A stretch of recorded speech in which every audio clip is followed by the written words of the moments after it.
Hey guys, tonight we step into a London you've never truly seen. The year is 1665. The air is thick with whispers. Candles flicker behind shuttered windows. And somewhere beyond the Thames, a slow, dreadful knock echoes through the mist. You are the one being called. A physician, or what passes for one in a city consumed by death. You've been promised payment in silver, though you know it may come stained.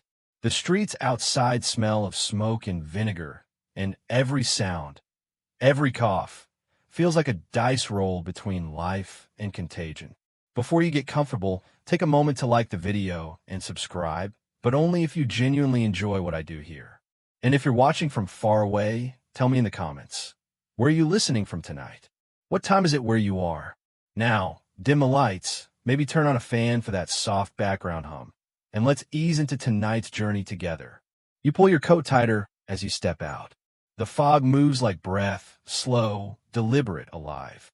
Church bells toll somewhere in the distance, muffled by the thick air. The sound doesn't count the hours anymore. It counts the dead. London, 1665. A living organism choking on itself. The narrow streets are slick with mud and waste, and every doorway hides a story. Some of faith, some of fear, all of loss. You're not from here. You came because the plague pays better than peace. And you tell yourself, perhaps, that you can help. But the city doesn't want your help. It wants your silence. The air tastes metallic, as if the plague itself rusts the lungs. A child watches from an upstairs window, pale as parchment. She waves weakly as you pass below. Her family's house bears a red cross on the door, a sign that none may enter and none may leave. Somewhere, a bellman walks the alleys calling, "Lord, have mercy upon us." His voice breaks mid-chant. You wonder if that sound will haunt you too. The knock comes again. A heavy, wooden sound against a door swollen with damp. You pause. This is the house that summoned you. A merchant's home, once proud, now marked by fate's dirty thumbprint. The servant who opens the door wears a cloth soaked in vinegar tied around his mouth. His eyes are wide, trembling. Upstairs, he croaks. He doesn't wait for you to follow. Your boots creak up the wooden steps.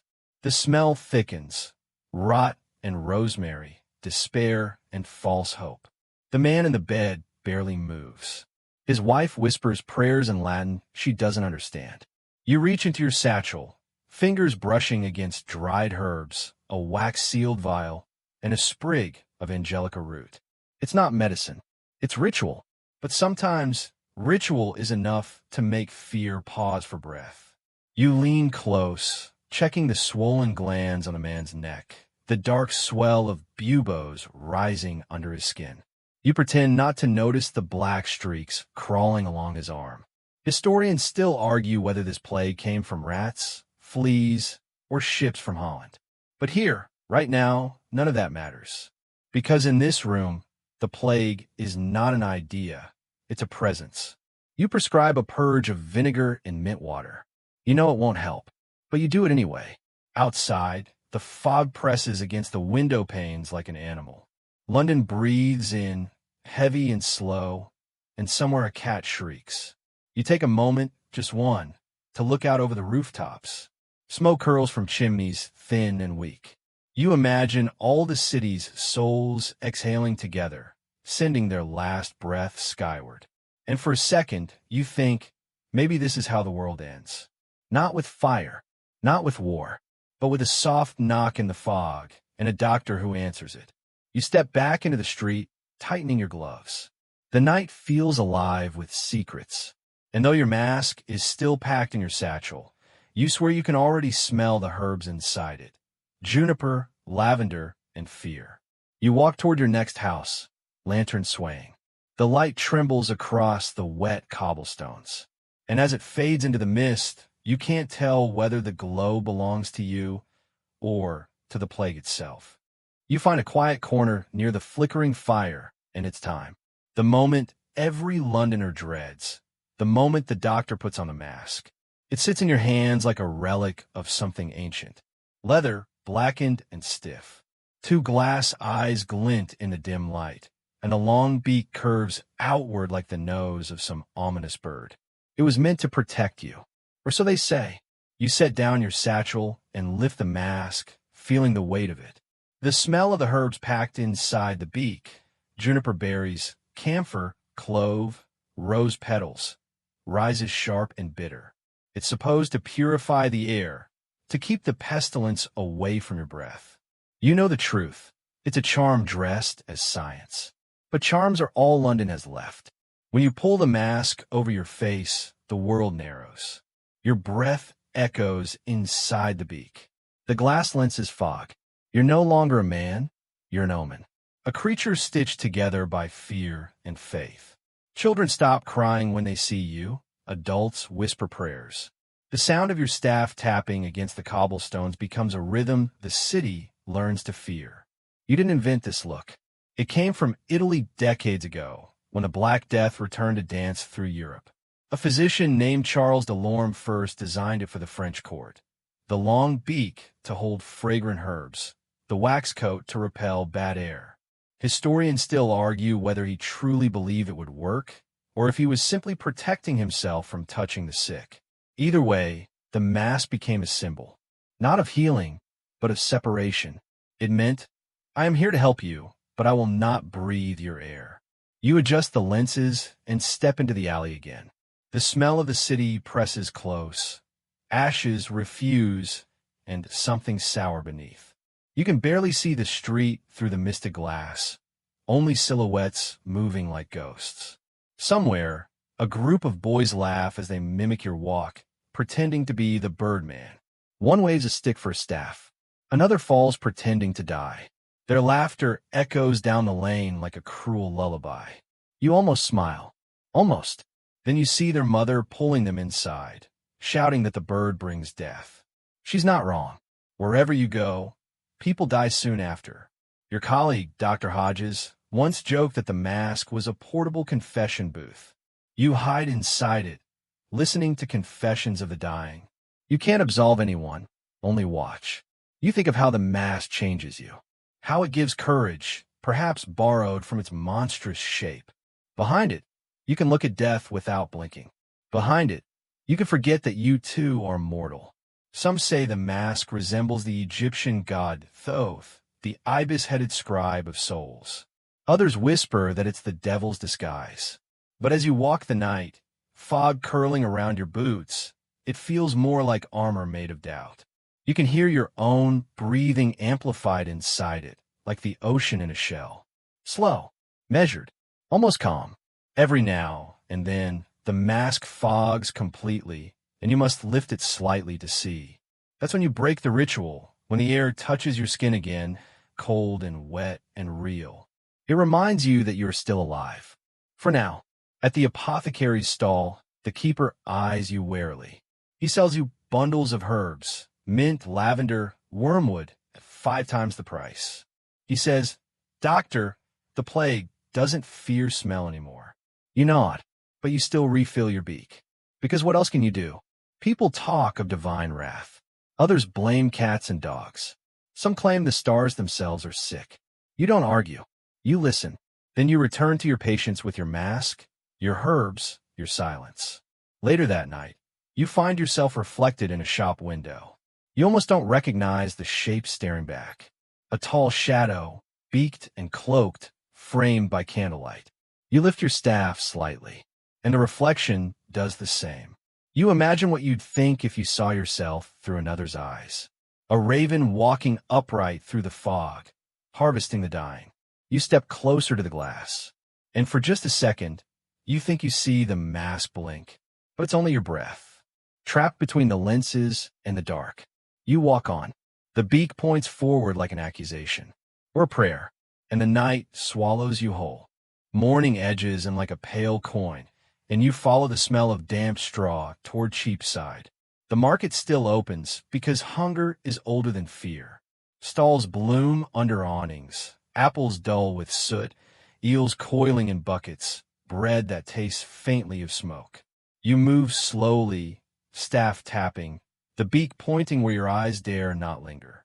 People part before you, then close behind like water, as if you were a boat rowing through fog. Your breath pools inside the mask. Juniper, camphor. Remember the beak's little garden. A woman sells posies tied with red thread. Hold it to your nose, sir, and the bad air can't find you, she says, pushing a bundle of rosemary toward your leather glove. You take one, not to prove her right, but to keep her hope upright. A butcher wipes his knife and pretends you are merely weather passing by. He calls out prices in a cheerful voice that rings false, like a bell with a crack.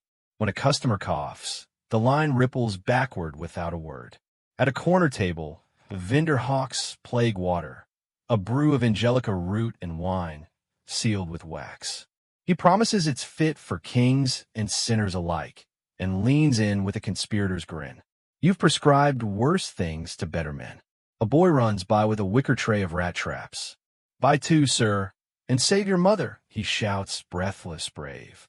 He does not know the mother is already behind a latched door with a red cross. You pause near a pamphlet seller. Sheets flap on twine like restless birds. Prayers, cautions, miracle cures, a sermon blaming comets. A woodcut shows a figure who looks like you. Wide-brim hat, beaked mask, looming over a city of skulls. You ask for the newest bill of mortality. He hands you the printed list, the weekly tally of the dead by parish. Well-known fact, London keeps score. Numbers as liturgy. Names reduced to a column of sorrow. You fold the paper carefully and slip it into your satchel. The weight is more than ink. The weight is a city's pulse. Nearby, a man blows tobacco smoke through a reed into his child's face. He swears smoke keeps the pest away. Sailors taught him, he says. You want to argue, but the child is laughing and the father needs to feel useful. A curiosity, almost comical if it weren't so tender. A woman pins a dried toad inside her bodice, swearing it will draw the poison out of her blood. She stands straighter when you nod, as if approval were a tonic. You press on, boots slick with the juice of crushed apples and spilled brine. Someone has hung sprigs of rue above a fish stall. Another burns juniper in a pan, coughing as he tends the smoke. The market smells like a medicine chest that has lost hope. You test a pear with your glove, not because you will eat it, but because touching ordinary things reminds you that life continues. The seller watches your beak, not your hand. Doctor, she says softly, do you dream that thing? You almost tell her the truth. Sometimes you do. When sleep arrives, it brings glassy eye holes and the slow drum of your own breath. But tonight, the dream you offer is for her. Eat warm bread, you say, and keep your windows if you can. Historians still argue whether markets like this spread the worst of it, or whether the real engine was the crowding behind Red Cross doors. Some insist household quarantine trapped sickness inside. Others claim without it London would have drowned completely.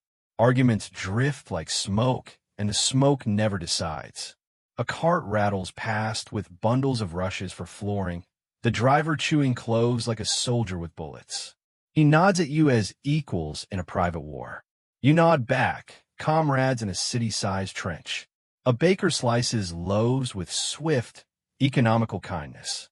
He slips a heel of bread to a widow without making spectacle of it.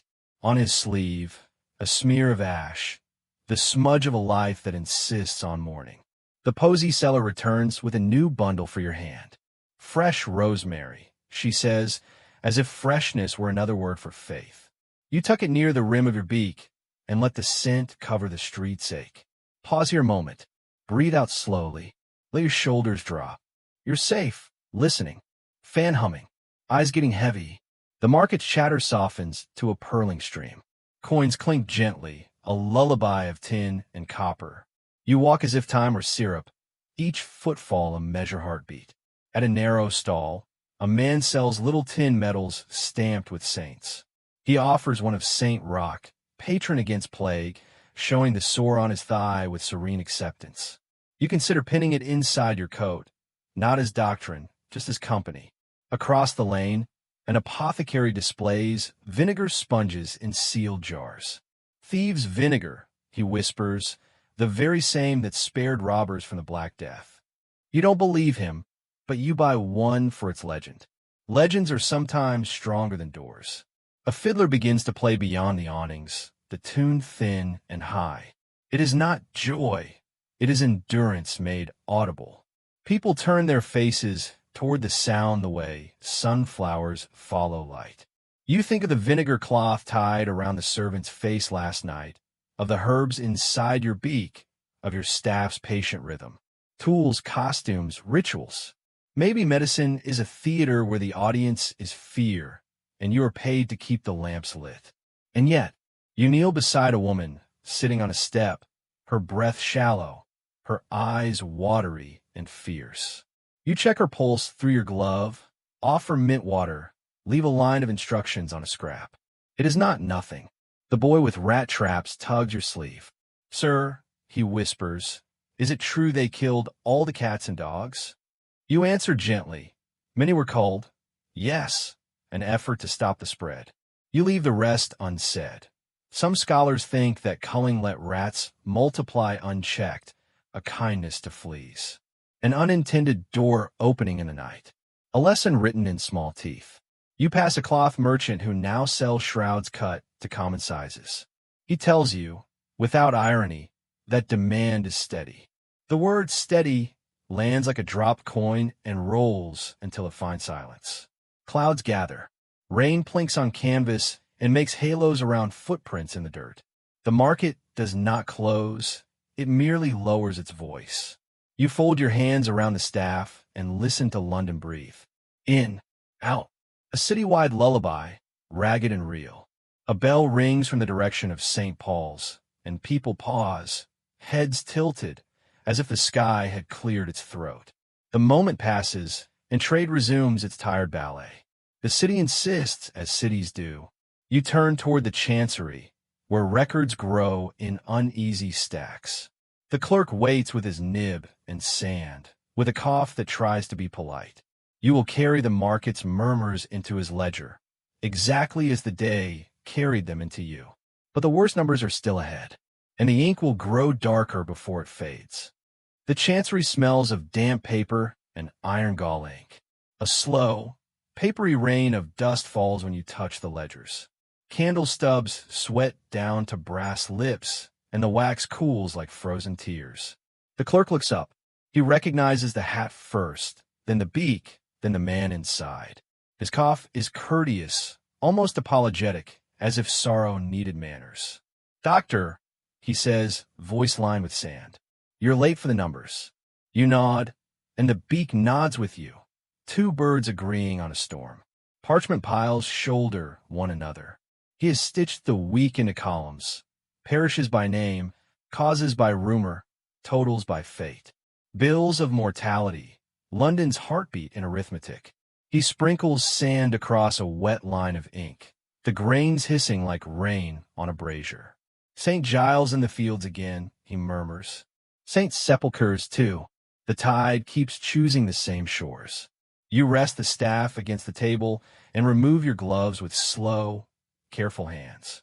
Not to touch the dead, to touch the living record of them. He opens a ledger as if it might bite. There they are.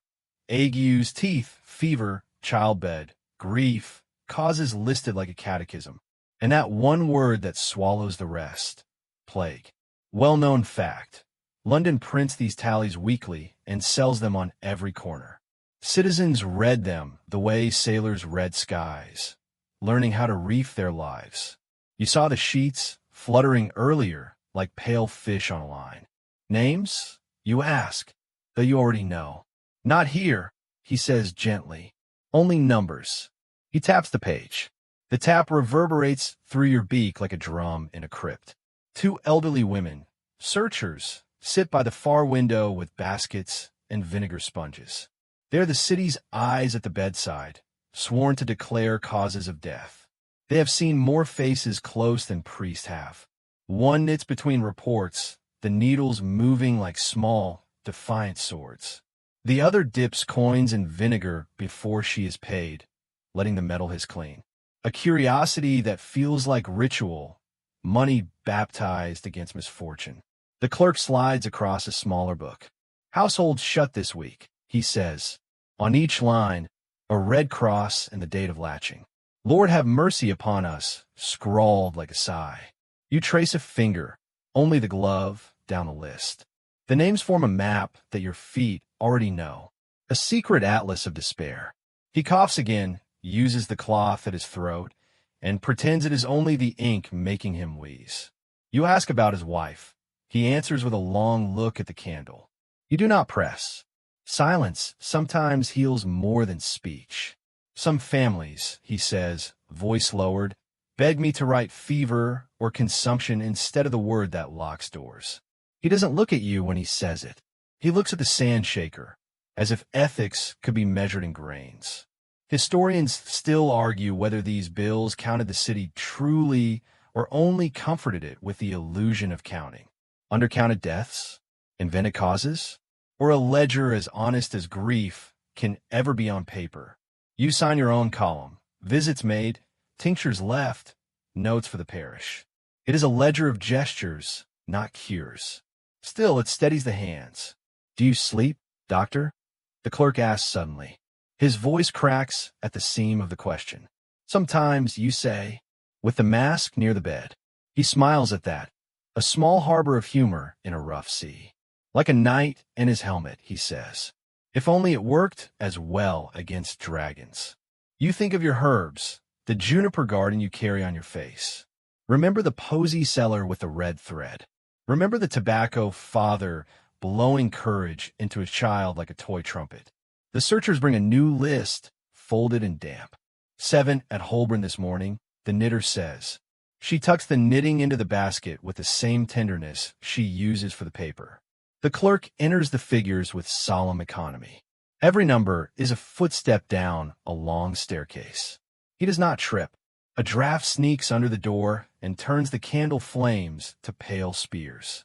You steady a ledger as its pages lift, as if the dead were turning over in their sleep. Hold, you whisper, and the pages obey. A boy appears at the doorway with a bundle of fresh prints. Master says they're ready.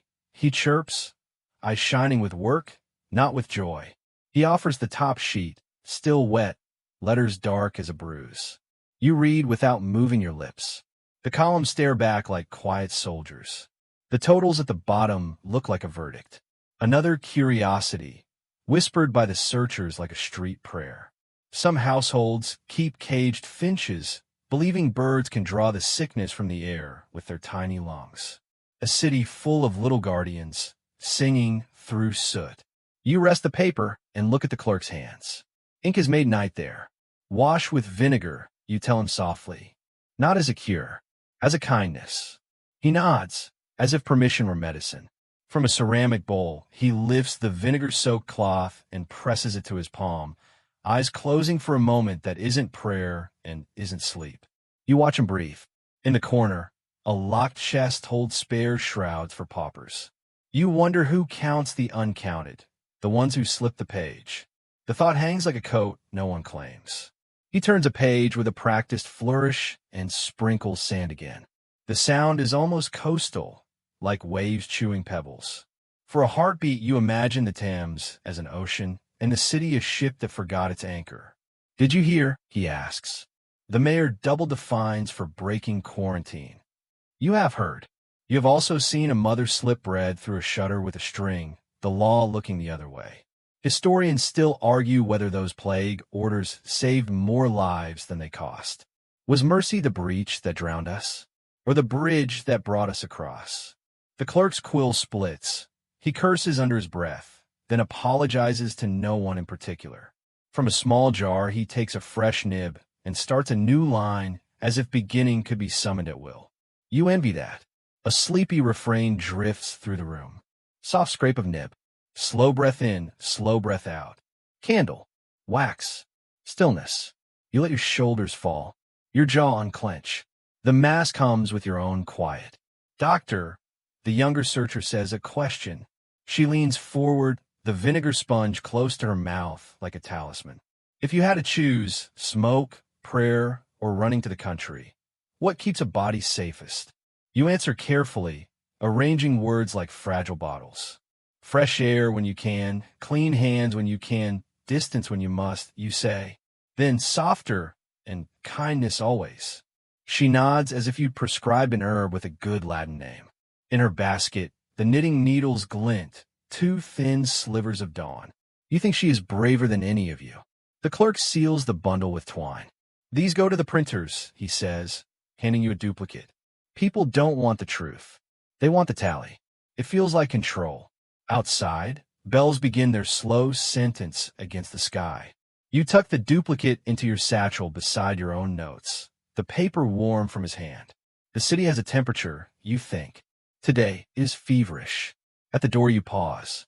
The clerk lifts his cloth again, hiding a cough, as if it were impolite. You think of bringing him mint water, then think of lies that taste like hope. Tomorrow, he asks. Yes, you say. Tomorrow. You both know tomorrow is a rumor that keeps men upright. You step into the corridor where light is thin and obedient. Your staff finds the floor. The beak points forward. Somewhere a cartwheel complains, and somewhere a cat lands without sound. You will carry these numbers through lanes that smell of rain and rosemary. You will set them down in rooms that have forgotten the alphabet. But the worst is still ahead, and the ledger will learn new words for sorrow before it sleeps. You stop before the door and let your lantern hover like a small, obedient moon. The paint is fresh enough to shine, a heavy, red cross, and 4 words that make the whole street hold its breath. Lord, have mercy upon us. A watchman sits on a stool with a halberd across his knees, eyes rimmed with long nights. He nods to your beak as if greeting a familiar storm. Well-known fact. You murmur to yourself, as if facts could be armor.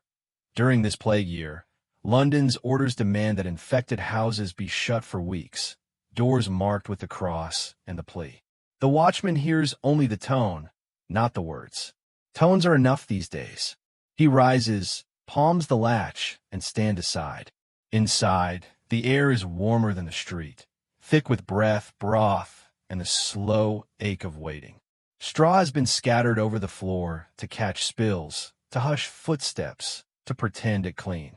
You touch the brim of your hat toward the mistress of the house, a woman who wears her dignity like a shawl that has thinned with washing. Her husband lies on a pallet in the corner, eyelids fluttering, neck tight as a rope knot. 2 children sit by the hearth, counting knots in the wood as if they were days. Your staff taps once. First, windows, you say gently. Open what you can. Remember the market? Fresh rosemary at the beak, juniper in the brazier. Here, the window is your herb. The watchman coughs politely and angles his head toward a small hatch cut low in the door. Bread and broth, he says. Neighbors push it through. A curiosity that is half comedy, half miracle. Long-handled ladles and poles pass pottage like messengers who fear their own news. You've seen a spoon as long as a fishing rod ferry a plum to a fevered child. The city invents kindness with whatever wood it has. You kneel beside the husband, voice low. Tell me where it hurts. He tries to point and ends up pointing nowhere. You note the swelling, the fever, the breath that flutters as if trying to be a bird. Vinegar cloth, you tell the wife, and she brings it without the old argument, the one where you both pretend vinegar is more than reassurance. You cool his temples, count quietly between breaths, and let the children watch without being afraid of your mask. Is it a costume? The youngest asks. A uniform, you say, for brave work. He nods, satisfied. Brave is a word children can sit beside. On the table, a posy lies bruised, rosemary and rue tied with that same red thread you saw at Cheapside. You lift it close to the beak, not for safety, but for company. Outside, a peddler calls faintly, selling wax and string. Commerce moves like a sleepy river around the island of this door. From the hearth, the wife asks the question all wives ask, will he mend? You draw breath, slow and careful.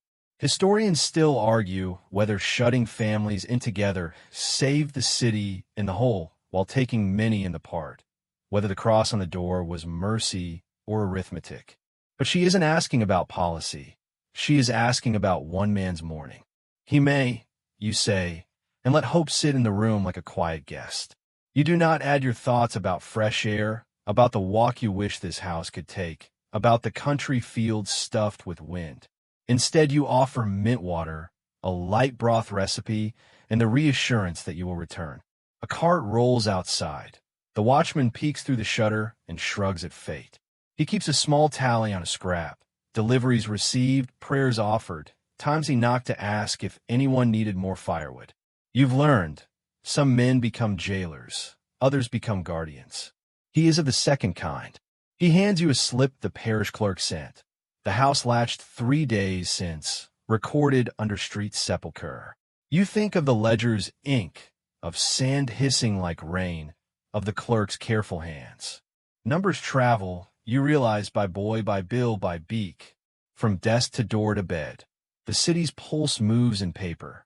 You show the eldest child how to fold a cloth into a triangle for a makeshift mask. You point to the window again. This, you say softly, is medicine too. He opens it a finger's width more, a bravery measured in inches. Light humor lingers at the edges, even now. The watchman insists he can smell your beak herbs clear through the timber. The wife says it's like dining with a cookbook. You reply that most doctors are only waiters with Latin. The room lets itself smile, just once like an old hinge remembering it can. A knock at the hatch. A neighbor's hand appears with a slice of bread wrapped in a square of clean linen. No faces, just hands and linen and a muttered for the little ones. You press the parcel into the wife's palms and feel the temperature of gratitude, warm as that bread. You set a small schedule by the hearth. Broth sips, wiping sweat with vinegar water, sleeves rolled, windows cracked. You ask the wife to keep a bill of her own, when he ate, when he slept, when he sweated, so that tomorrow's you can be wiser than today's you. She nods, relieved to have tasks that fit human hands. The watchman clears his throat. Cats and dogs, he mutters, some say they spread it. You remind him, gently, that many were cold.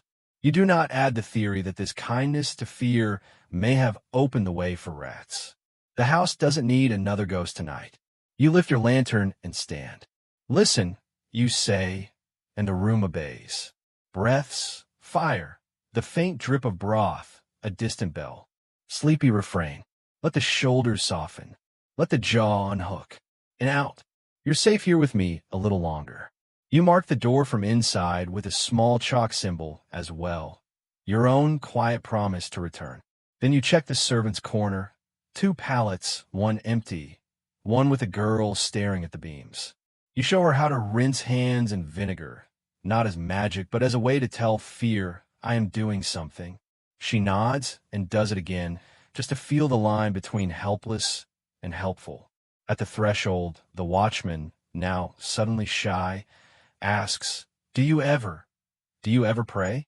You think of last night's servant with vinegar cloth, of this morning's bills, of the posy pressed against your beak like a lover's letter. I do, you say, but sometimes I call it counting. Before you leave, you speak to the wife one more time. If fever worsens, send the watchman to the parish clerk, you say. She nods, and you press a small coin, no vinegar this time, into the watchman's palm. For candles, he salutes with the halberd, a ceremony in a hallway. You step out, and the city's cooler breath finds the eye holes of your mask. Behind you, the door shuts.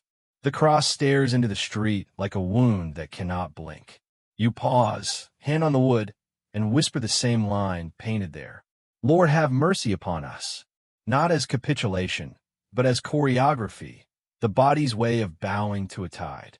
As you move away, you imagine the night pressing its ear to the door, listening to the slow drama of a family deciding, hour by hour, to endure. You think, medicine is sometimes a window, sometimes a watchman, sometimes a spoon as long as a fishing rod. And sometimes, medicine is simply being counted. Your staff begins its rhythm again. The street receives you. Far off, a cart cries its cargo to the dawn. But the alley ahead is narrower, and the calls are closer. You follow them because this is what you do, and because the worst is not finished with you yet. The apothecary's door creaks like an old throat clearing itself. Inside, The air feels thicker than outside, sweet and sour with crushed petals and rot. Shells climb to the ceiling, stacked with jars, amber, green, cloudy, each labeled in Latin that looks more like hope than language. You remove your hat and incline your head toward the man behind the counter. He is young for this trade, spectacles fogged, sleeves stained with tinctures. "Doctor," he says, with that mixture of awe and pity reserved for those who still enter houses marked with crosses. You nod once. He gestures to his wares as though introducing an orchestra. Camphor, rosemary, treacle of Venice, bezoar stone, powdered pearls, dried toad hearts. All certified by faith and desperation. You can't help but smile, just a twitch of the beak. He doesn't see it, but he senses the humor in your silence. You ask for vinegar of the four thieves, that legendary blend said to protect grave robbers during the Black Death. He lifts a small flask, wax seal half-cracked.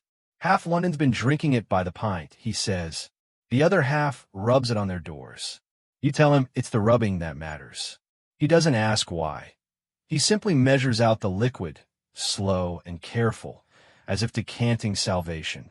At the far end of the shop, a girl in apron and cap grinds herbs with a mortar. The sound, stone over stone, is hypnotic. You watch her mix angelica, wormwood, and juniper, then add a twist of lemon peel, as if it were music's final note. "Doctor," she says without turning, "do you believe in the cure by smoke?" You answer honestly, "I believe in clean air, whether by fire or faith." She nods, eyes bright with the kind of hope that only apprentices and poets still afford. A curiosity on a side shelf catches your eye. A glass jar containing a snake coiled around a sprig of mint. Symbol, the apothecary explains, reminds customers that medicine begins in poison. You think of the mask, the herbs, the vinegar cloths, all poisons pretending to be protection. Perhaps he's right. Outside, the street rings with distant cries, "Bring out your dead." But the apothecary's door shuts out the worst of it. Here, among glass and shadows, the plague almost feels manageable. You can label fear, measure it, dilute it to taste. He shows you a new concoction, pale green and trembling like fear itself. "From France," he says. "Distilled rosemary and camphor, mixed with unicorn horn."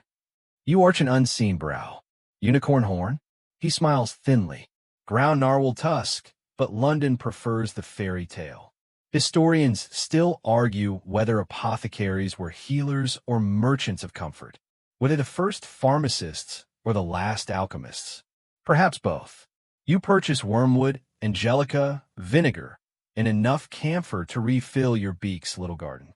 You also take a jar of treacle, a syrup made from dozens of ingredients, including viper flesh. The apothecary swears by it. "Nothing steadies the humors like a little serpent," he says. You wonder, as you hand him the coin, whether he sells more medicine or meaning. But then, meaning is medicine in a city that can't breathe. A woman bursts in, hair loose under her kerchief. "Sir, please," she gasps. "My husband's black in the face. Tell me what to burn." The apothecary fumbles for the right jar, offers her sage and rosemary. She clutches them as if they were her husband's pulse. You say softly, "Add vinegar to the fire. It sweetens the smoke." She nods, eyes wet, and runs into the fog, clutching the herbs like a psalm. When the door closes, silence falls heavy. The apprentice resumes, grinding. The mortar sounds like the heart of the city, beating, slow and stubborn. The apothecary leans closer, voice low. "They say some physicians use frogs," he whispers. "Tie them to the buboes. When the frog swells, the sickness is drawn out." You've heard the stories. You've also heard that frogs die in the process, and so do most patients. He shrugs. Desperation breeds creativity. You answer, and folklore breeds invoices. He chuckles, a dry sound like paper tearing. You ask after supplies, wax, gauze, and oil for your gloves. He hesitates. You still go house to house. You nod. He exhales slowly. "Then you'll need more oil." The leather cracks from the vinegar. There it is again, the quiet kindness of people who don't believe in hope but practice it anyway. He wraps your purchases in brown paper, ties them with twine, and presses the bundle into your hands like communion. You stand for a moment by the window, looking out through warped glass. Outside, two men carry a sack toward the next street. The shape inside doesn't move. The apothecary follows your gaze, but says nothing. After a long pause, he murmurs, "It's strange, isn't it? Selling life in teaspoon doses." You look at your gloved hands. Sometimes that's the right amount. He gives you one last bottle. A gift, he says. It's labeled Aqua Mirabilis, a mix of wine, spices, and belief. You thank him, tucking into your satchel. He bows slightly, not as to a superior, but as to a fellow witness. And you step back into the London air, now thick with the perfume of 1,000 small salvations. The street feels different after the apothecary's glow. You walk slowly, staff tapping, as if stirring the fog. The beak smells stronger now. Angelica, wormwood, mint, and the faint sweetness of treacle. Inside that scent is your entire religion.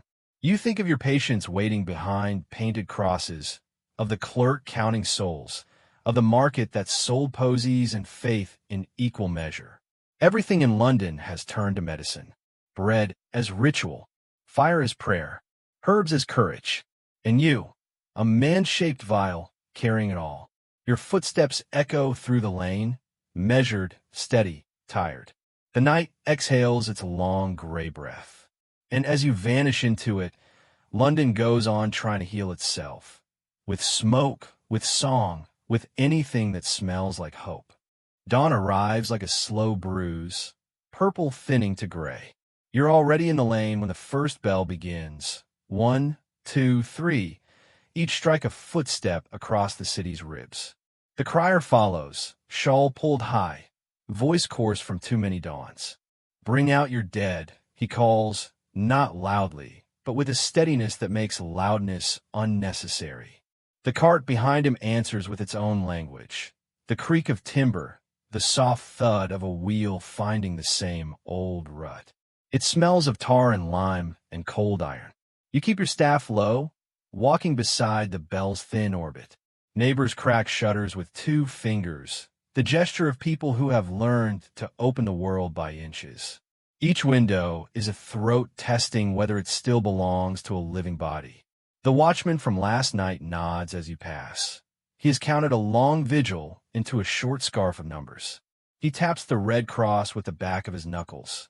Habit, not superstition, and asks nothing because dawn is the hour when questions bruise too easily. A woman steps into the street with a bundle wrapped in linen, the kind you use for table bread. She holds it the way mothers hold sleeping things. No one hurries her. The crier stands with his bell lowered, and the cartman looks at his boots. Well-known fact.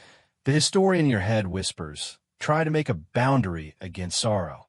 In plague-struck London, dawn carts ran parish by parish, announced by bells and voices, gathering the night's losses for quick burial. You know the words, but facts have edges that cut the hands that carry them. You take the bundle, not because the cart needs your help, but because the moment requires a witness who will not look away. The linen is warm. You set it down as if the cart were an altar, and this were the only rite London still remembers how to perform. The crier tips a ladle of lime into a bucket, the powder rising like pale smoke. Instructions, he mutters, from the parish beadles. For the ground. He gestures toward the common pit at the edge of the ward, a place that used to be a field of laughing boys. The bell resumes.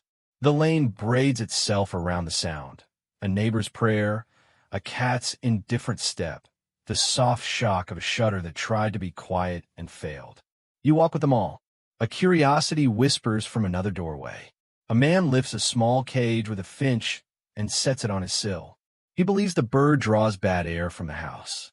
The crier salutes the bird as if it were a fellow tradesman. Your beak fills with camphor and mint and a small curl of treacle sweetness.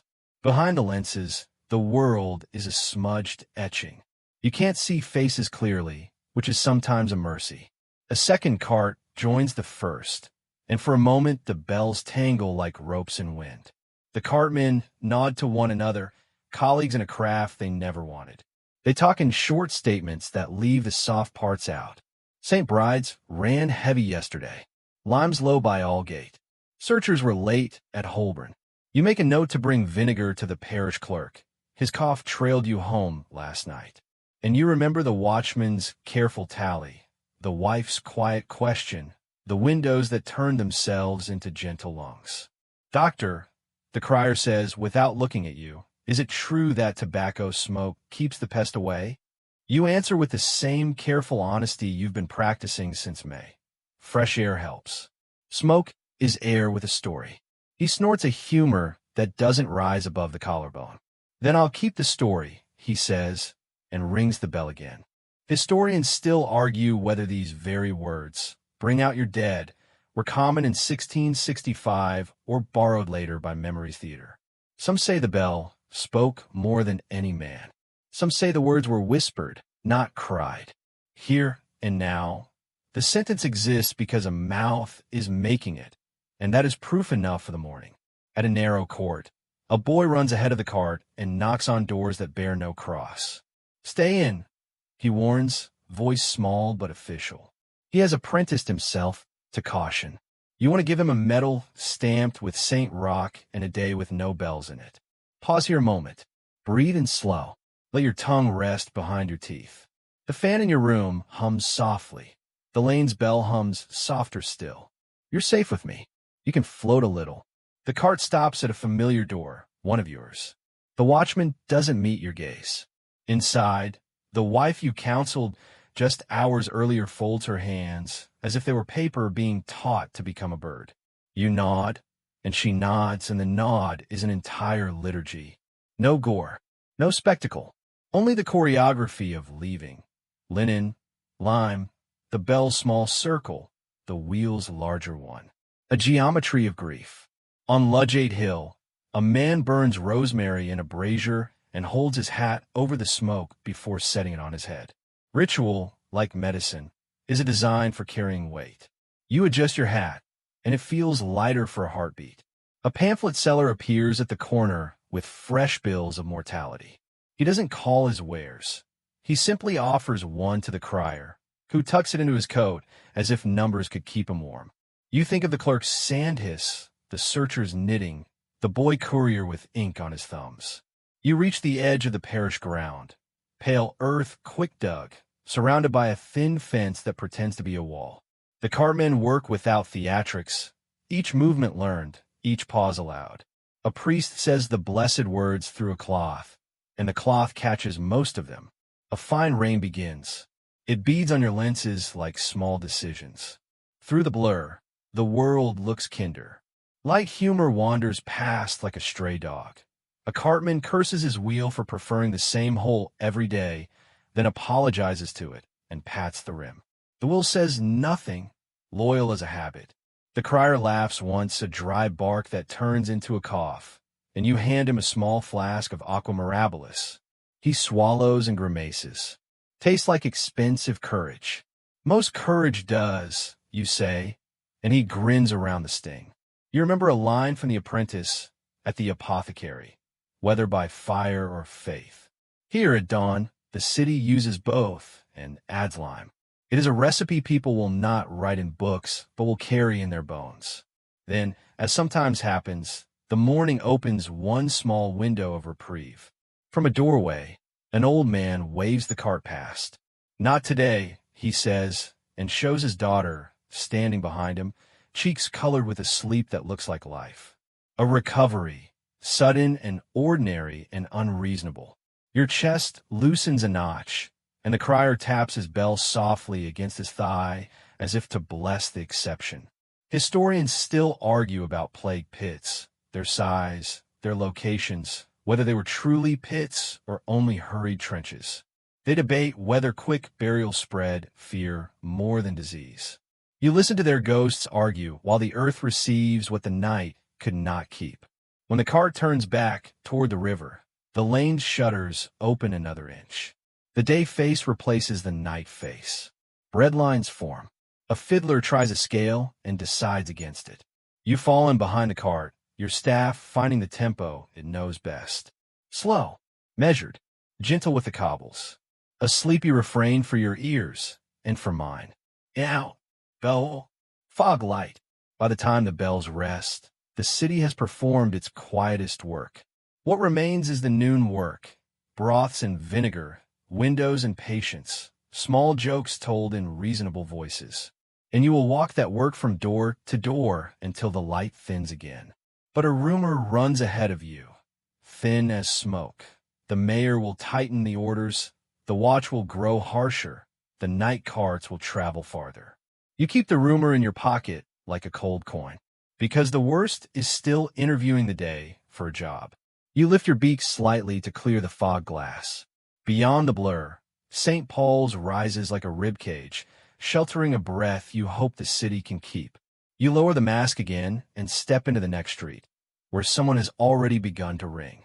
You notice it before you see anything, the city's breath. It moves through lanes like an animal made of smoke and memory. London, in the plague year, is a nose's education. Every corner has a recipe. Juniper in braziers, rosemary on strings, pitch bubbling in tar pots like black soup. Miasma, they call it the bad air.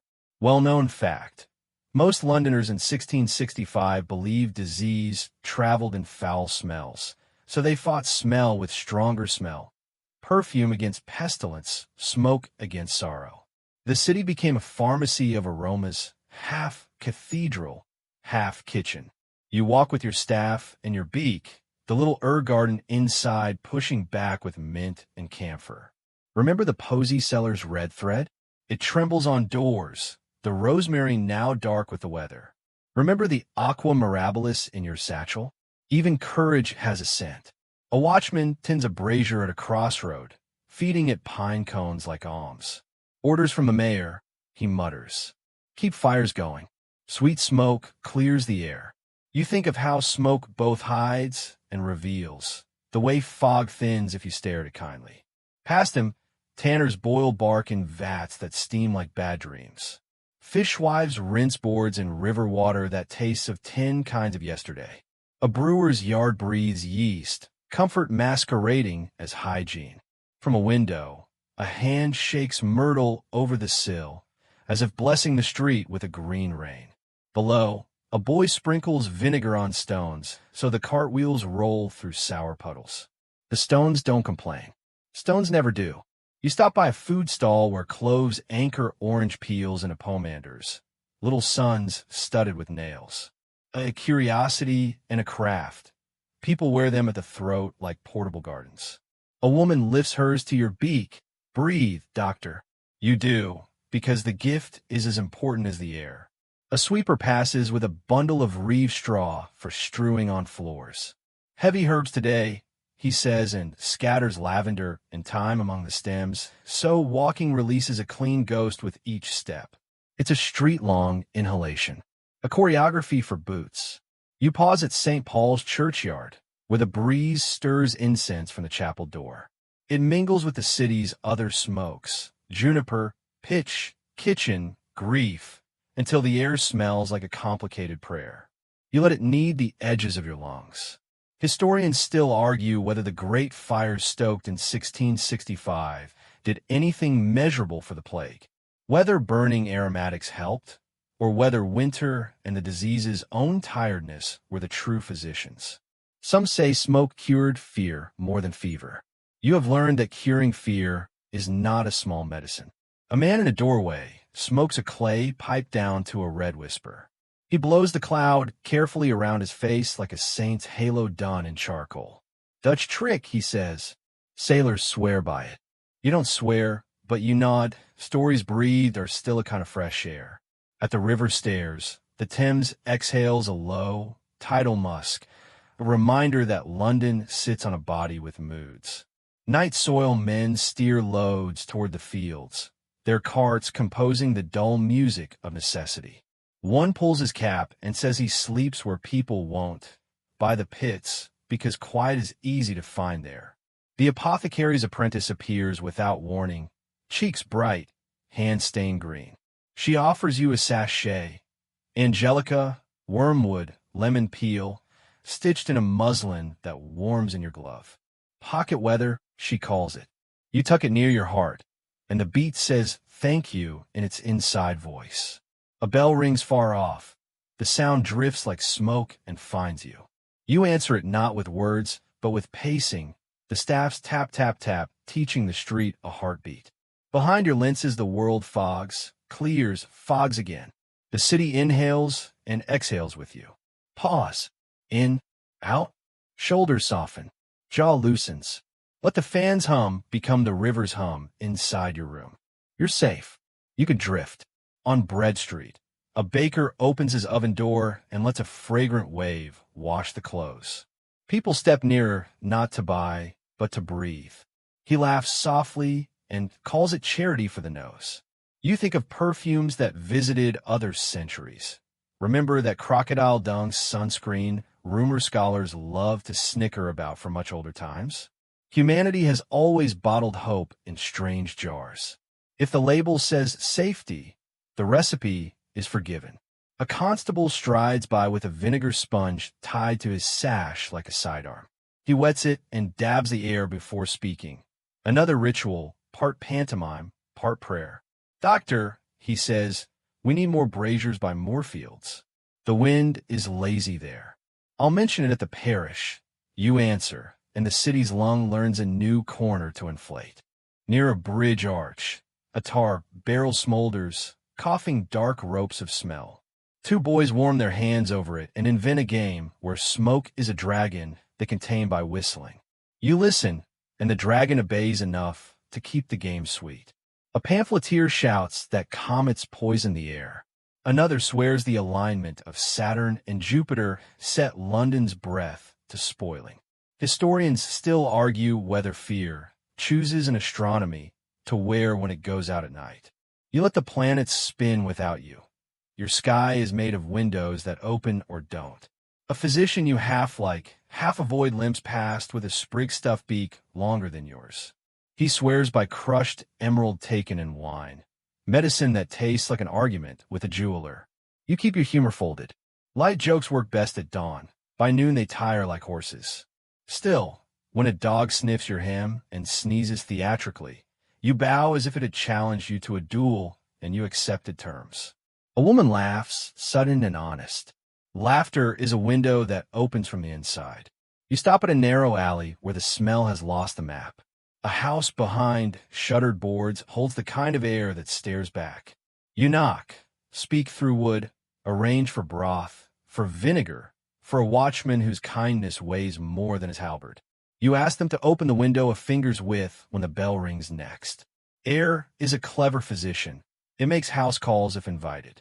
As day thins toward evening, the city's many smokes reconcile. Herb, bread, pitch, river rain. It becomes a lullaby for a tired nose. You remember the clerk's chamber and its ink that smelled faintly of thunder, the market's rosemary, the cart's cold lime. Smell is the string on which London has threaded its hours. You are a bead moving along it, counting what cannot be numbered. Another debate haunts your steps. Did the Great Fire of 1666 truly cleanse what 1665 infected, or is that a story the city told itself to sleep at last? Historians still argue whether flame cured miasma or poverty, both or neither. For you, that fire is still a rumor with matches in its pocket. Tonight, your job is smaller. Keep this lane breathing until morning. Rain begins, gentle and accurate. It presses the smells down into the stones, where memories are stored for dry days. Your lenses beat again, and you let the blur soften edges that have worked too hard. Slow now. Let the staff be lighter than your hand. Let the beak be lighter than your face. You're here, breathing with a city that, despite everything, still knows how. You pass a brazier newly lit. A woman adds a sprig of thyme, like punctuation. The smoke spells a word you can't read, but you understand it anyway. Continue. Word travels even when bodies don't. It rides in sacks on a post horse, in a sailor's coat lining, in a folded sheet slipped under a shutter. In plague-time London, Rumor is the only courier that never catches the pest. You start the morning at a printer's stall near St. Paul's, where news books hang from twine like gray pigeons. Type thuds through the wall. Iron kisses on paper. The boy at the table inks a fresh pamphlet that blames the French, the Dutch, the stars, and sometimes all three in a joint enterprise. "Sir, from Amsterdam," he says, proffering a sheet with damp corners. The headline claims contagion rode in bales of cloth from Holland, damp with sea air and hiding 1,000 tiny teeth. You read without moving your lips. Well-known fact. London's 1665 news books and printed broadsides carried weekly plague tallies and rumor in equal measure, feeding a city that thought better when it had something to hold. Behind you, a courier lifts a leather pouch as if it contained heat. He swears the letters inside were aired over vinegar at the last posting house. A curiosity, and a practiced one. Many Londoners smoke their correspondence over rosemary or dunk the sealed edges in sour wine, believing words carry breath and breath carries fate. You have seen a woman hold a lover's letter at arm's length with tongs, as if it were a coal, then lay it on a rack above juniper smoke until the paper curled like a sigh. You purchase the news book for the parish clerk. He likes to read what he already knows, because seeing it in type makes knowing sit still. Then you answer a tug at your sleeve. The apothecary's apprentice, cheeks smudged with yesterday's mint, holds up a packet tied in blue thread. "For you, doctor," left by a sailor. You step aside beneath a stone arch and open the packet carefully, as if air could be measured with your patience. Inside, a letter from the docks, crude handwriting that smells faintly of tar. "They've locked a ship at Gravesend," the writer says. A sick boy, a captain with more pride than sense. They are airing the cargo, burning wormwood on deck. The boy begs, "Come if you can, bring vinegar and kindness." You fold the letter and feel it throb like a small heart. Ships bring silks and sugar, but also seeds you cannot plant. Historians still argue whether 1665 spark was lit by foreign ships, by local vermin, or by a slow simmer that finally boiled. Trade is easy to blame because it has a door you can close. Blame is a therapy that makes policy feel like medicine. At the river's stairs, the tide breathes out. You find the waterman who ferries physicians at a discount. His charity is rigged to pragmatism. If doctors live, business continues. On the ride downriver, the city unfolds like a book with damp pages. Smoke writes its own alphabet above the roofs, and your beaks herbs try to translate. Gravesend greets you with gulls and a line of watchmen who look like fence posts with eyebrows. A clerk in a faded coat reads orders from the mayor. Quarantine for ships suspected of ill air, cargo aired, cabins fumigated, no shore leave without permission. Well-known fact. While England lacked Venice-style lazarettos, quarantines, and plague orders tightened in 1665, ships watched, houses shut, gatherings fined. Administration trying to outbreathe contagion. You climb the gangplank. The captain's hat is bravely cocked. Bravery has never stopped a fever. On deck, bundles of cloth yawn their seams to the wind, while sailors swing brass pans of burning herbs like thuribles at a floating mass. The sick boy lies under a rough awning, mouth dry, eyes shiny as if polished by worry. You sit beside him, counting the seconds between breaths. You offer mint water, a vinegar cloth, and the joke that ships and lungs both prefer their hatches open. His smile is small but obedient. You tell the captain to leave the bales open to the sky, to flood the stale with a Thames that still remembers salt. In the hold, the smell folds over itself, tar cloth mouse stale sugar. You note traps set with optimistic cheese. Optimism is important to traps. A sailor shows you a tiny lead seal, snipped from a bolt of cloth, stamped with a foreign guild mark. He believes the mark travels the sickness, not the flea. You nod. Belief is a rope that keeps hands busy. Back on deck, a letter is being written to the city's comptroller. Square letters. Large humility. We're doing all that is ordered. We have burned, smoked, opened, prayed. The captain asks you to add your name as witness. You sign, and the ink stutters on the damp page like a nervous horse. Pause and breathe. Out. Let your shoulders unhook themselves. Let the fan in your room pretend to be the river's breeze for a minute. You're safe. You can float along the current of the words. On your way upriver, the waterman points to shuttered riverside playhouses, still and dark. You remember evenings when crowds laughed in warm, shared air. Well-known fact. Public entertainments were suppressed during plague months. Playhouses closed and prayer houses filled, as if the city swapped jokes for petitions. You wonder if laughter is also an air that heals. You stop at a coffee house door locked. A chalk note promises reopening when the city can taste again without counting. Coffee houses once sifted rumor into something like conversation. Now rumor remains unsifted, a flowery cloud that settles on every coat. Back near St. Paul's, you deliver the news book to the parish clerk, who reads the headline about Holland with one eyebrow raised to the parish roof. Convenient villain, he says, tapping the paper. Rats can't hire a lawyer. Light humor, dry enough to stack. The searchers arrive with a new list, then linger. Human pauses in a city addicted to motion. One mentions letters baked briefly in an oven to chase the pest out. Another swears by shaving the corners off the page, so evil has nothing to hold. A curiosity you've seen with your own eyes. Envelopes pierced with neat holes so smoke can pass through. Tiny constellations on paper skies.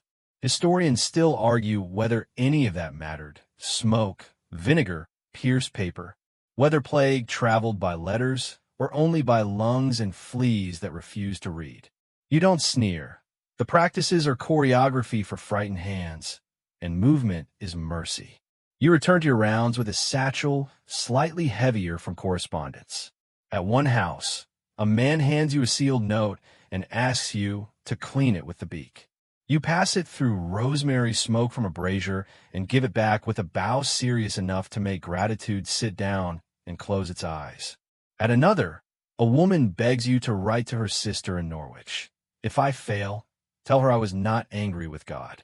You write in your neatest hand, then the page with vinegar, as if each punctuation mark could disinfect a thought. You know it cannot. You also know she sleeps better because you tried. A sleepy refrain nudges your ribs. Slow breath, slow ink, glass lenses, gray light, steady hand.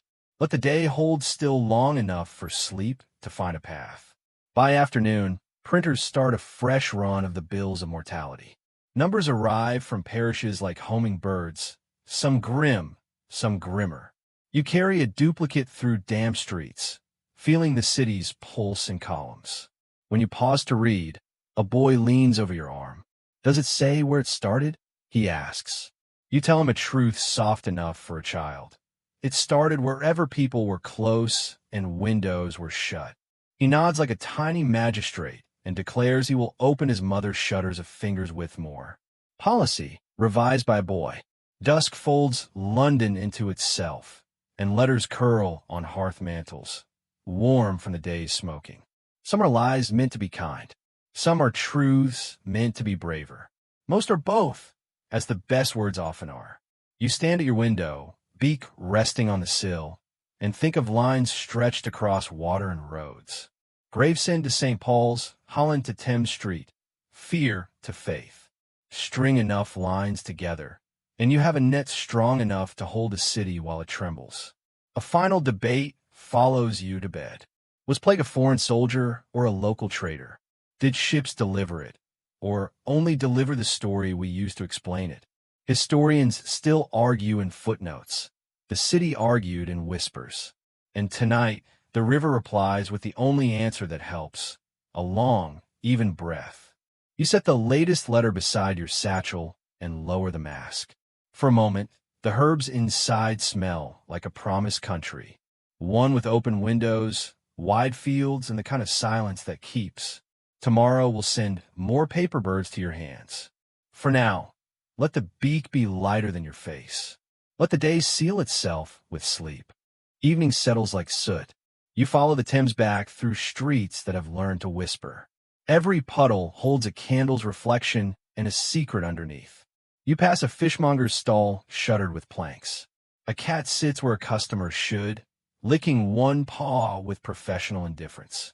The city's animal kingdom has thinned, cats and dogs culled by decree, their absence now filled by smaller, hungrier citizens. A squeak darts through the stillness.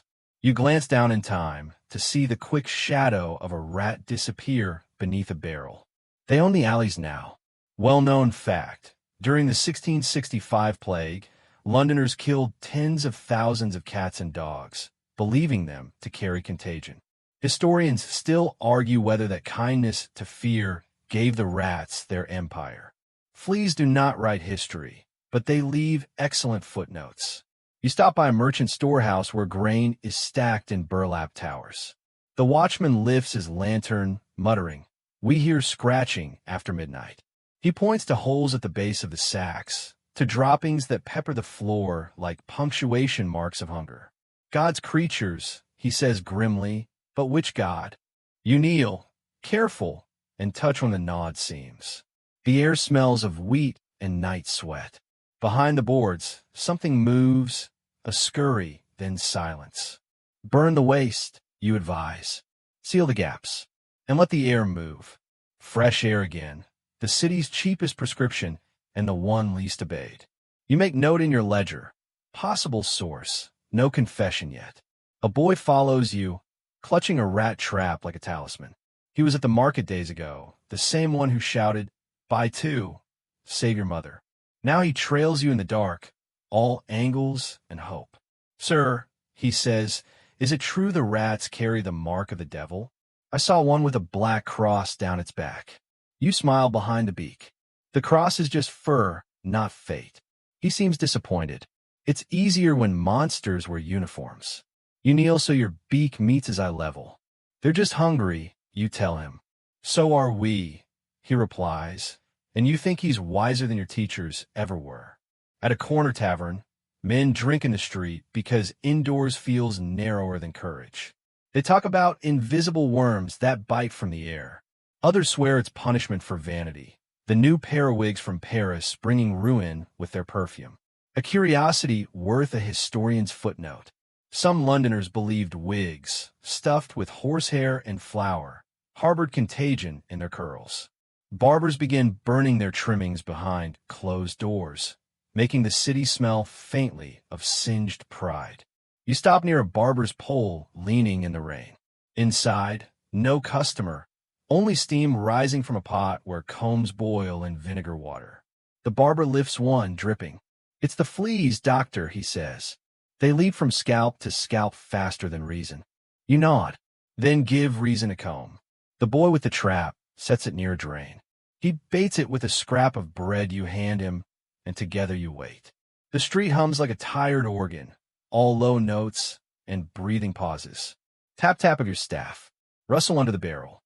Then, a snap. He lifts the trap with reverence.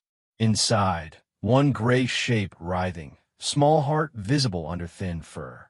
"Got him," the boy whispers. Historians still argue whether the plague truly spread by rat-borne fleas or through breath itself. Modern wisdom points its finger at Yersinia pestis, a name not yet born in your century. But for you, the proof is in the wriggle, the small, living punctuation mark of contagion caught mid-sentence. You tell the boy to drop the trap in the bucket of vinegar. He hesitates, then does. The hiss is small, like a sigh leaving the page. "Will that stop it?" he asks. "For tonight," you say. As you walk him home, the air thickens with cooking smoke and damp earth. Every doorway smells of something burning. Sage, straw, hope. Above you, laundry lines sway like white flags of surrender. He asks if you ever sleep. Sometimes standing up, you joke. He laughs, the kind that sticks to the ribs. "Then you must dream of falling," he says. You don't answer. He's too right. You leave him at his mother's door. No cross, thank God, and slip a small pouch of herbs onto the step. A poor man's blessing, sent before silence. Night deepens. Your staff finds rhythm again, wooden heartbeat on stone. Somewhere a cat, one of the few spared, hisses at something unseen. You follow the sound into a narrow passage, walls close enough to scrape your sleeves. There, in the lantern's blink, a dozen small bodies scatter, tails slicing air. Rats, quick as thoughts you try not to have. Their eyes catch the light and throw it back, twin coins of dark fortune. You think they're London too. Born here, thriving here, living on what falls from human hands. Maybe this is the city's reflection, restless, resourceful, uninvited but inevitable. You step back, let them have the alley. There's enough London for both species tonight. Pause. Inhale through the beak, mint, wormwood, treacle.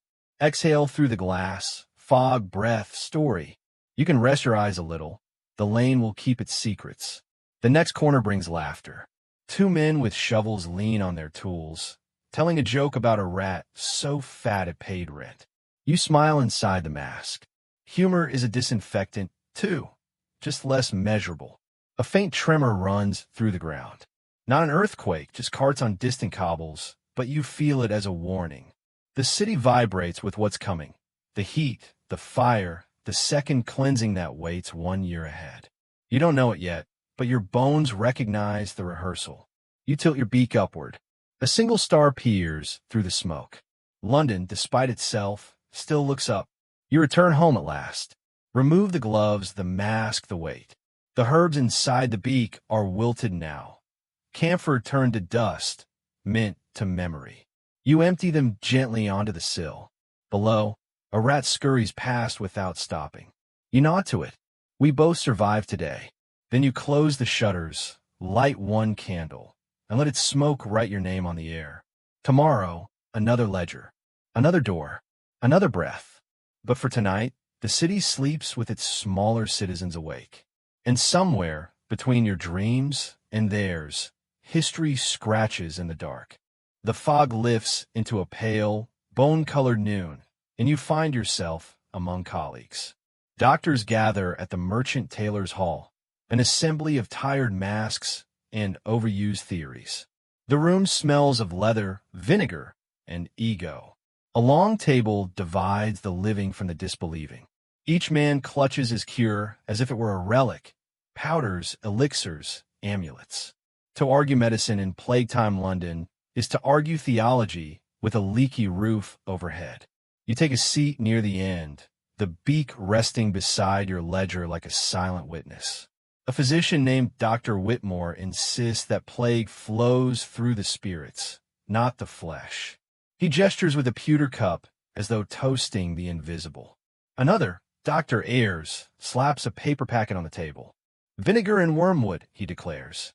He claims he has proof that no patient of his has died, though no one has seen a patient of his lately. A third argues for the virtue of smoke, a fourth for isolation, a fifth for prayer in Latin, properly pronounced.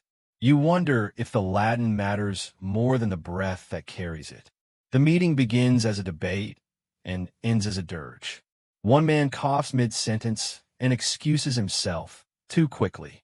Another leaves to check his apothecary. He will not return. A curiosity lies on the table, unrolled for inspection, a new plague robe, lined with waxed fabric. Its creator calls it the sweating garment, sealed tight to draw out illness by heat. A volunteer wears it for an hour and faints, to general applause for scientific progress. You record the experiment politely, then underline the word folly. A clerk brings tea, bitter and laced with brandy. Someone jokes that alcohol kills miasma as surely as it kills manners. The laughter sounds like chairs creaking under too much weight. You sip. The taste is fire in a cup. Historians still argue whether any of you believe these cures, or merely played your parts to keep despair from voting itself mayor. Perhaps truth is less important than employment. Outside, you walk with Dr. Ayres along the gray street. He confides that he rubs garlic on his temples before sleeping. You must smell like deliverance, you say.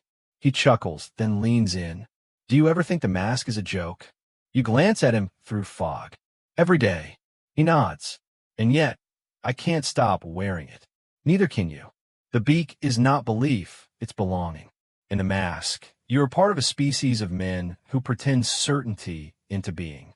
You wonder if faith has always been leather-bound. At a small tavern near Bishopsgate, you stop for broth. The innkeeper keeps a branch of rosemary over every table, an herb for luck and lunch alike. He sets a bowl before you, steaming faintly green. Doctors drink free, he says, so long as they live. Light humor, but honest policy. At the next table, two surgeons argue about bleeding versus purging. One swears by leeches. They equalize the humors. The other prefers a quick cut to the arm. The body must be drained like a cask.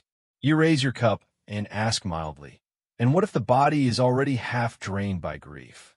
They pause. The silence tastes better than the broth.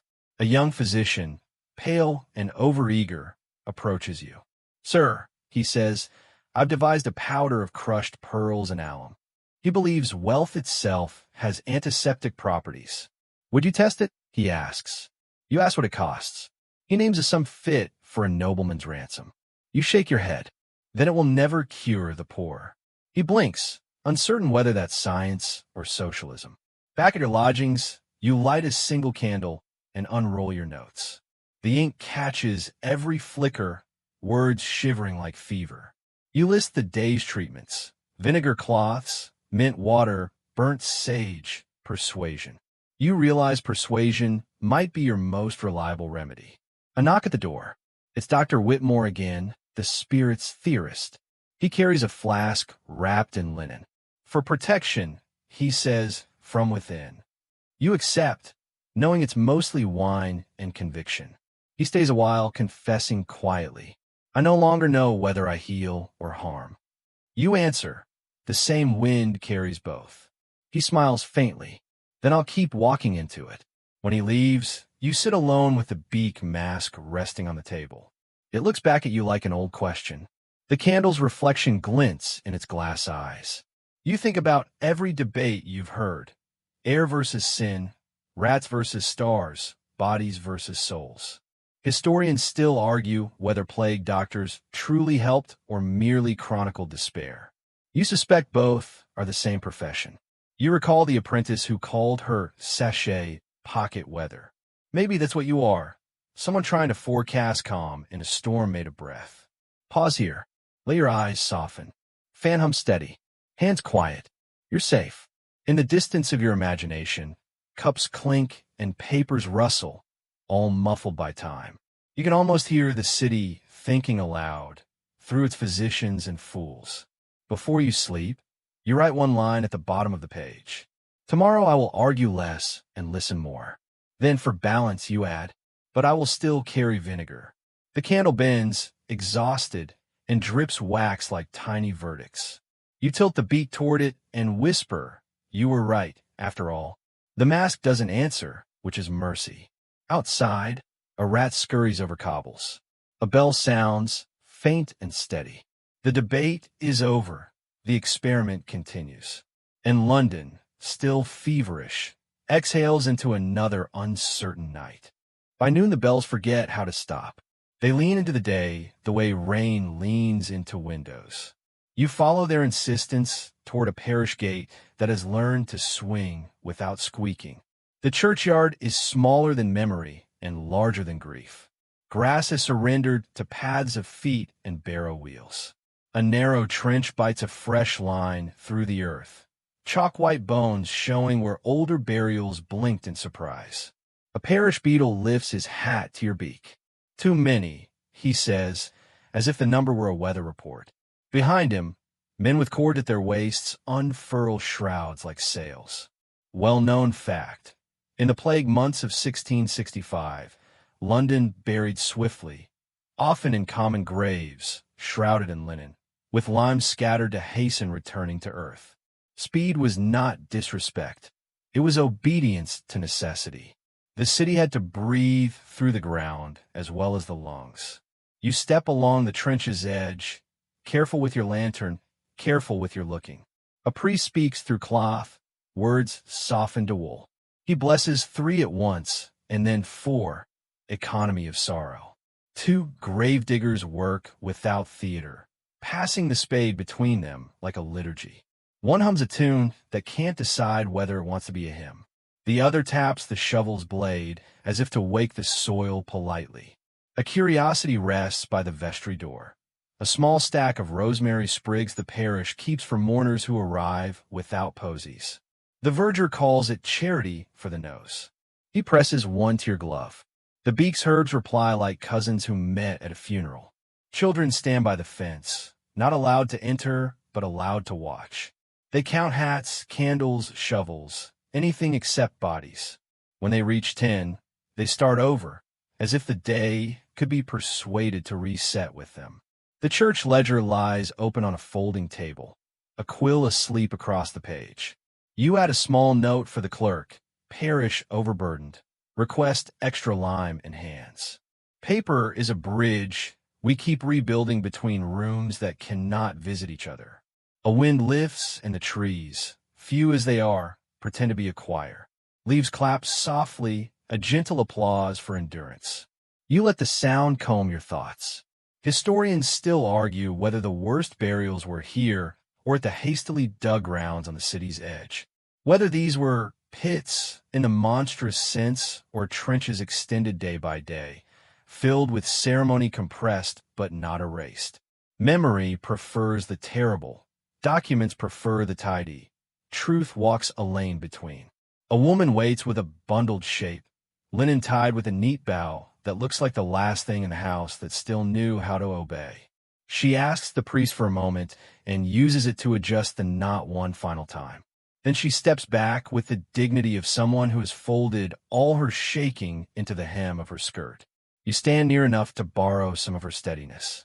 Your staff remembers the market's rhythm and taps it once, twice. Not to rush, only to tell time that it is seen. Pause here. Close the jaw softly.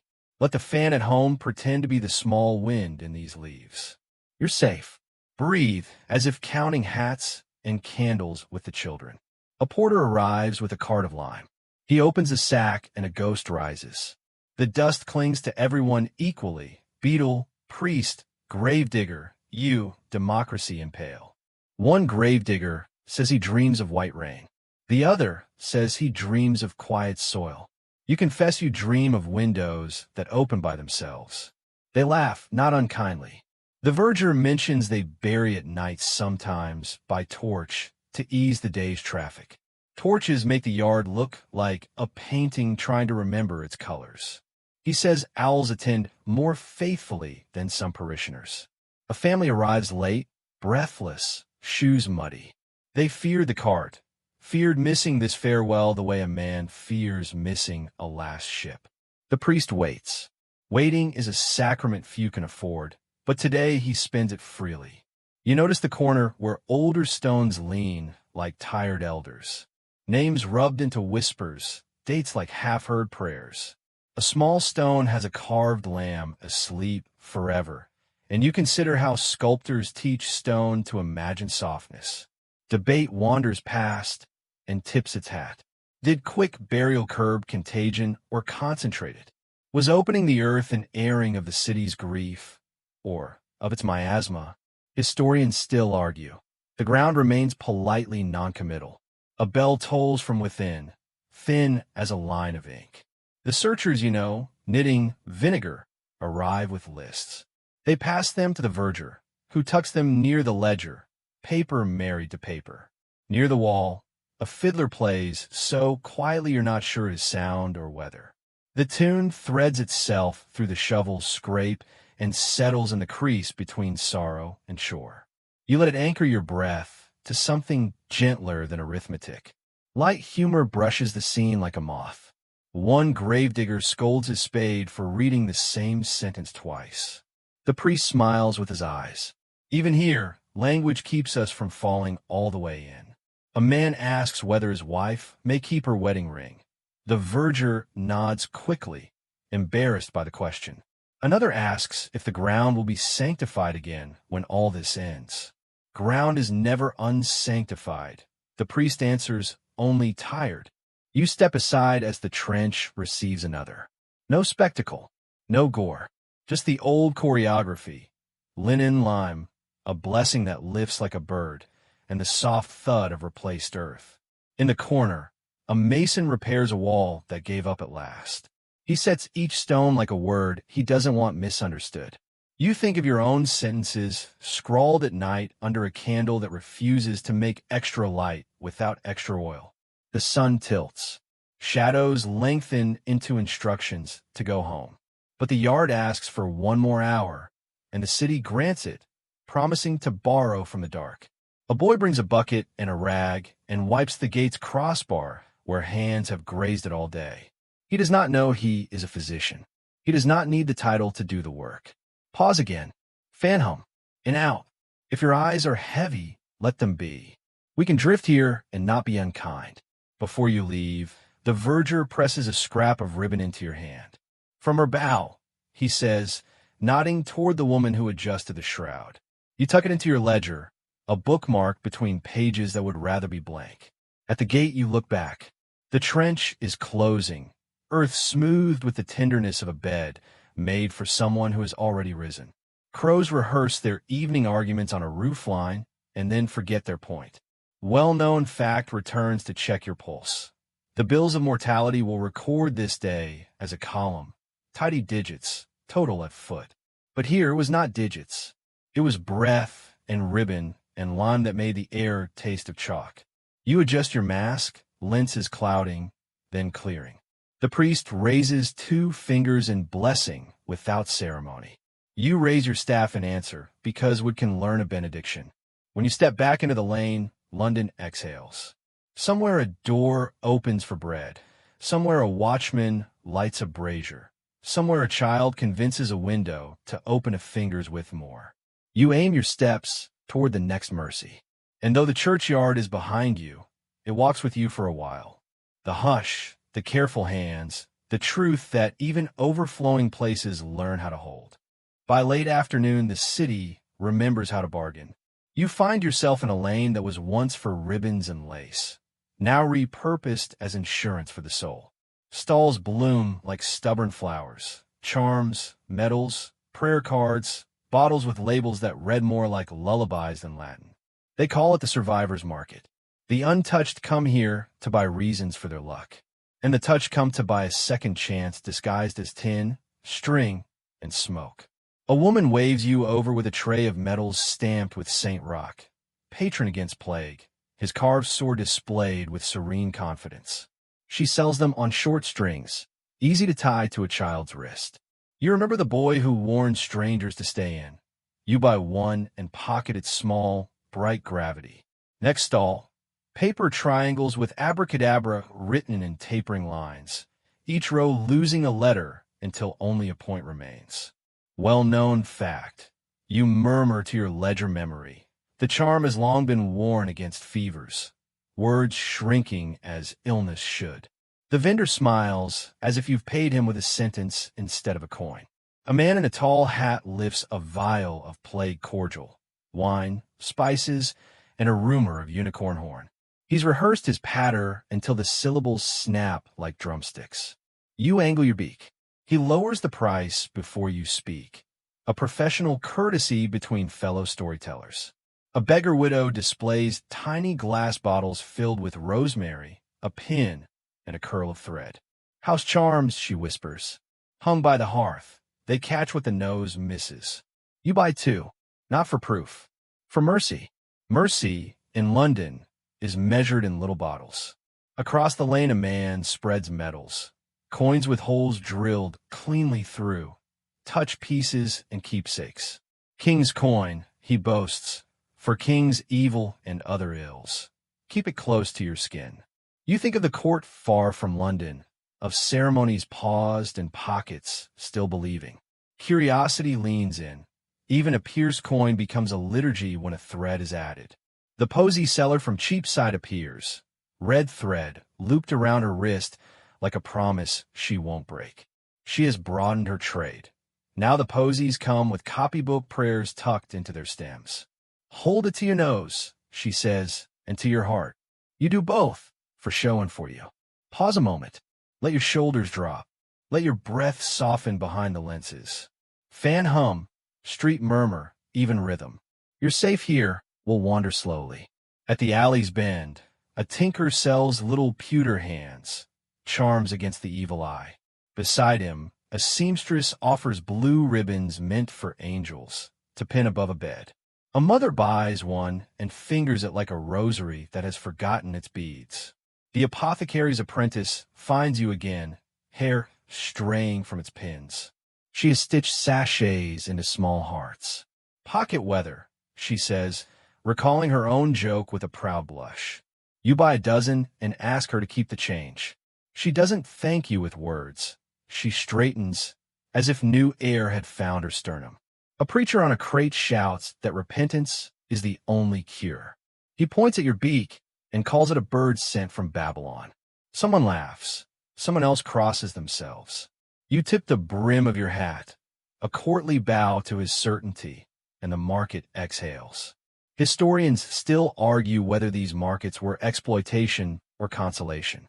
Did sellers of charms bleed the city's purse, or give hands a choreography that steadied the mind?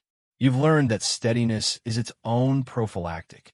When fear stands upright, it breathes better. A woman unrolls something stranger, a witch bottle, she calls it. Stoneware sealed with wax. Inside, pins and rosemary, sometimes a lock of hair, sometimes a drop of the owner's urine, to confuse the malice. Curiosity, old as crossroads. In some English houses, such bottles were buried under hearths and thresholds. You don't buy one, but you don't dismiss her either.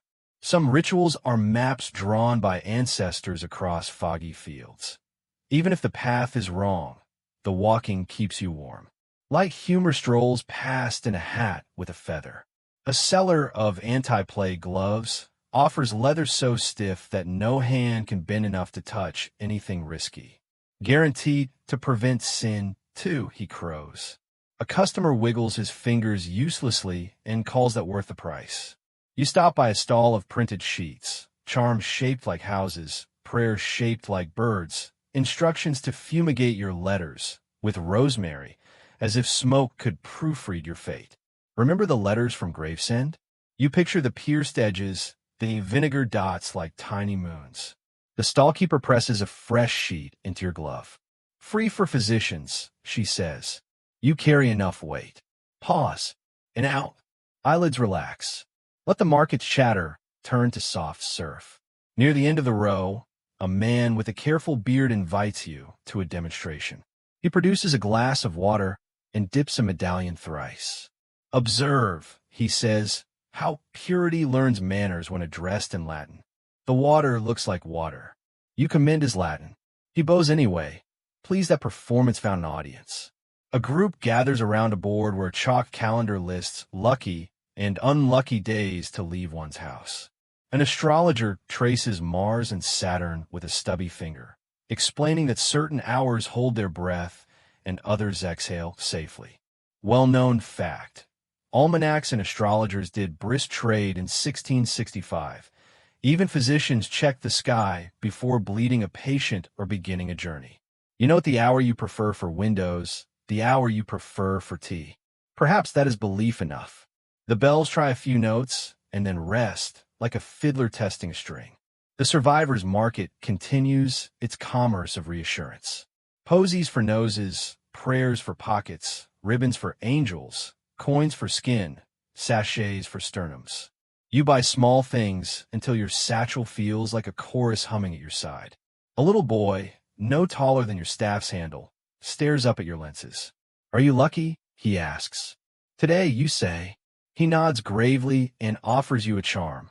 A button tied on a string, plain as bread. Wear it, he advises. It's from my mother's old coat. You loop it around your wrist, the cheapest, truest magic in the lane. Historians still argue whether luck is only a word we use for what statistics would explain if statistics had been invented for kindness. You decide luck is the space that appears when a window opens a finger's width more. Luck is the watchman who is a guardian, not a jailer. Luck is a spoon long enough to share broth through a hatch. Remember the fishing rod spoon? London can engineer compassion from wood. A sleepy refrain leans in. Slow breath. Slow looking. We are safe enough to drift a little. You pass a table where someone sells bills of gratitude, blank lists upon which to write the names of those who helped. No one knows where to file them. The clerk's ledger has no column for kindness. You buy one anyway and tuck it in with the bills of mortality. One list will argue with the other at midnight. You hope gratitude wins at least once a week. Clouds gather. A soft rain begins to tap the awnings. Vendors tilt their tables and protect their paper charms with careful hands. Even the witch bottles gleam as if baptized. You stand at the mouth of the lane and watch the survivor's market fold into itself. Strings coil, candles snuff, charms clack into boxes. The street smells of rosemary, wet cloth, and the barely sweet mint that lingers after a good cry.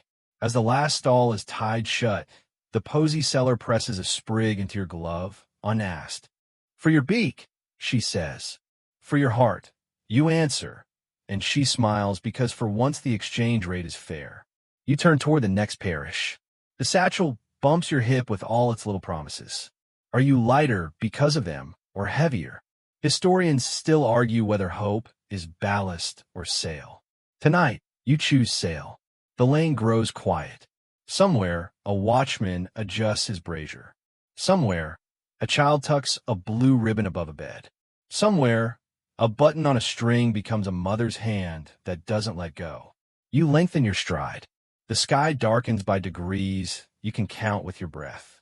In ahead, a sound like a bell deciding whether to ring.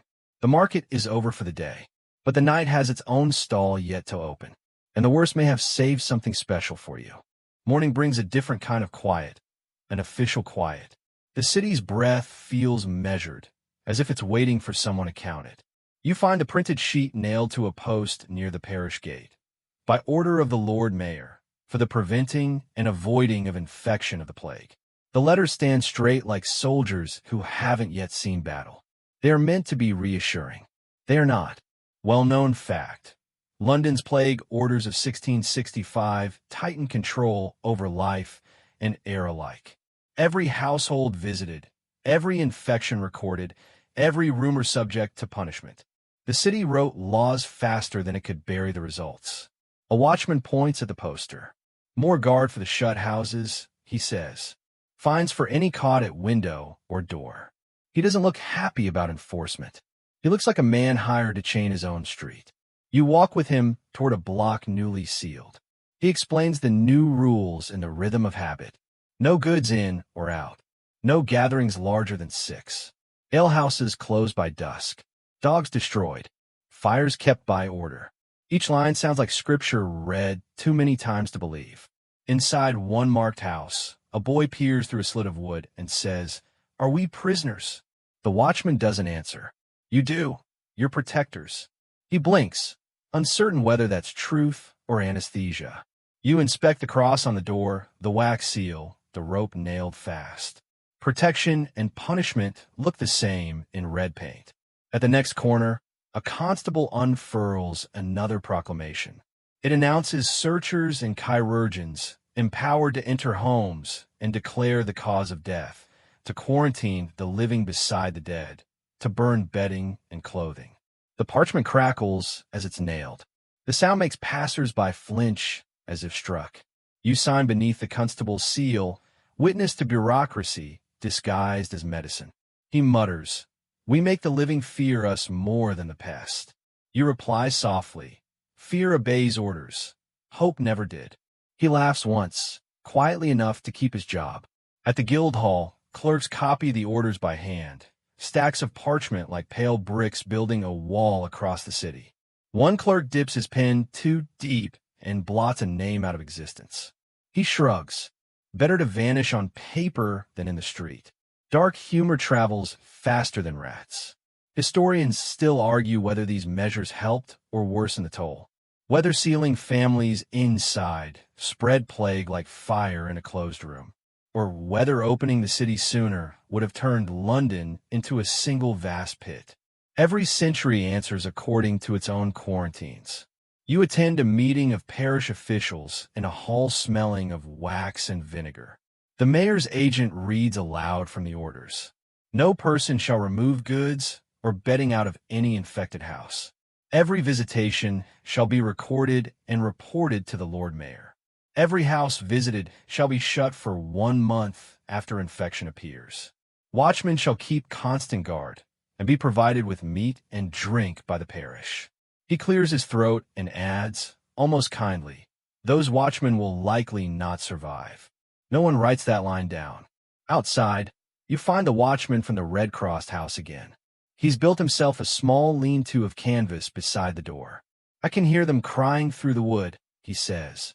He doesn't need to tell you which of them he fears catching, the sound or the sickness.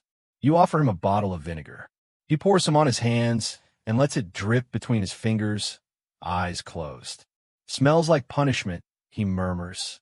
You think of the ribbon in your ledger, the market charms, the boy's button on a string. There are softer laws still unwritten. A crowd gathers at the end of the street. A woman shouting that her husband was taken unjustly, accused by neighbors desperate to seem righteous. The constable tries to calm her, but fear has a volume of its own. She hurls a loaf of bread at him. Hardly a weapon, but enough to earn her a beating under lesser moods. You step between them. Let her keep the bread, you say. Hunger carries worse diseases. The constable hesitates, then lowers his hand. A moment's mercy, small but contagious. Later, you sit at your desk by candlelight, copying the orders into your notes for posterity. The words blur as you write them. Every person so shut shall be supplied with food by charitable persons appointed thereto. You stop and stare at the phrase, charitable persons. It feels like the only human bone in a skeleton of ink. Historians still argue whether the orders represented tyranny or the birth of public health. You suspect they were both, the city's attempt to mother and jail its children at once. Pause a while. Breathe through your nose, out through your lips. Fan hum, soft as a watchman's muttering. Eyes heavy but unafraid. Imagine the parchment smell, warm wax, sour ink, damp wood. You can rest in it. Outside, the city glows with small, obedient fires. Lanterns hang from posts by decree, to chase away bad air and bad thought alike. A child holds one too tightly and gasps when wax touches his hand. His mother kisses the mark and tells him light is always hungry. You think, law is also hungry, but it can't digest love, not entirely. At midnight, you wake to shouts. A man has broken quarantine, climbing from a second-story window onto the roof. The watchman calls for help, halberd clanging against stone. You arrive to find the fugitive crouched like a gargoyle, whispering, I just wanted the stars. He looks young enough to still believe stars grant wishes. You step closer, slow. Keep them, you say, but go back inside afterward. He nods, trembling. Just one more minute. You give him 2. The next morning, the watchman tells you the boy kept his promise. Went back through the window before dawn. You smile behind the mask. Then maybe the orders work better when we remember who they're for. He nods. Maybe. A well-known fact insists on joining the thought. By summer's height, thousands of Londoners lived under the mayor's plague orders, doors sealed, windows nailed, watch day and night. And yet, the city did not stop breathing. It only learned to whisper through wood. You take your staff and walk again, each tap echoing down an emptied lane. From behind doors, you hear the ordinary sounds of life. Bread crust breaking, chair legs scraping, a mother singing a lullaby meant for health rather than sleep. A sleepy refrain answers. Hush, you're safe enough. We're still here. You follow that sound until it fades into the hum of your own breath. And London keeps its promise to survive one more day. By midsummer, the silence changes shape. It's no longer the hush of illness, but of absence. You can feel wealth evacuate like breath leaving the body. Carriages thunder toward the gates at dawn, painted, polished, panicked. Inside them, lace sleeves draw curtains against the city's view. Outside them, beggars call blessings that sound suspiciously like curses. Well-known fact. When plague reached its height in 1665, nobles, merchants, and even the royal court fled to country estates, leaving London to its clerks, servants, and souls without options. Historians still argue whether the exodus saved the government or simply abandoned the governed. The city became two Londons, one echoing, one watching. You walk through Cheapside and realize how much sound used to cost. Shop shutters closed like eyelids. Silk traders gone. Goldsmiths gone. Even the fishwives' arguments gone, replaced by gulls rehearsing hunger. A tattered sign on a shop door reads, "Gone to the country. Pray for London." Another adds, with less poetry, "If you break in, you can keep the pest." You stop to read a broadsheet pasted over the mayor's orders. It lists the names of lords who left for safety's sake. The ink smells faintly of smoke, as if embarrassed to exist. A woman nearby mutters, "They took the doctors too." You answer, "Not all." She stares at your beak, unsure whether that comforts or confirms her suspicion. At the Guildhall, you find only two physicians left in the city register. One of them is you. The clerk shrugs. The others took appointments in Oxford, or Dorset, or their conscience. He doesn't specify which is farther away.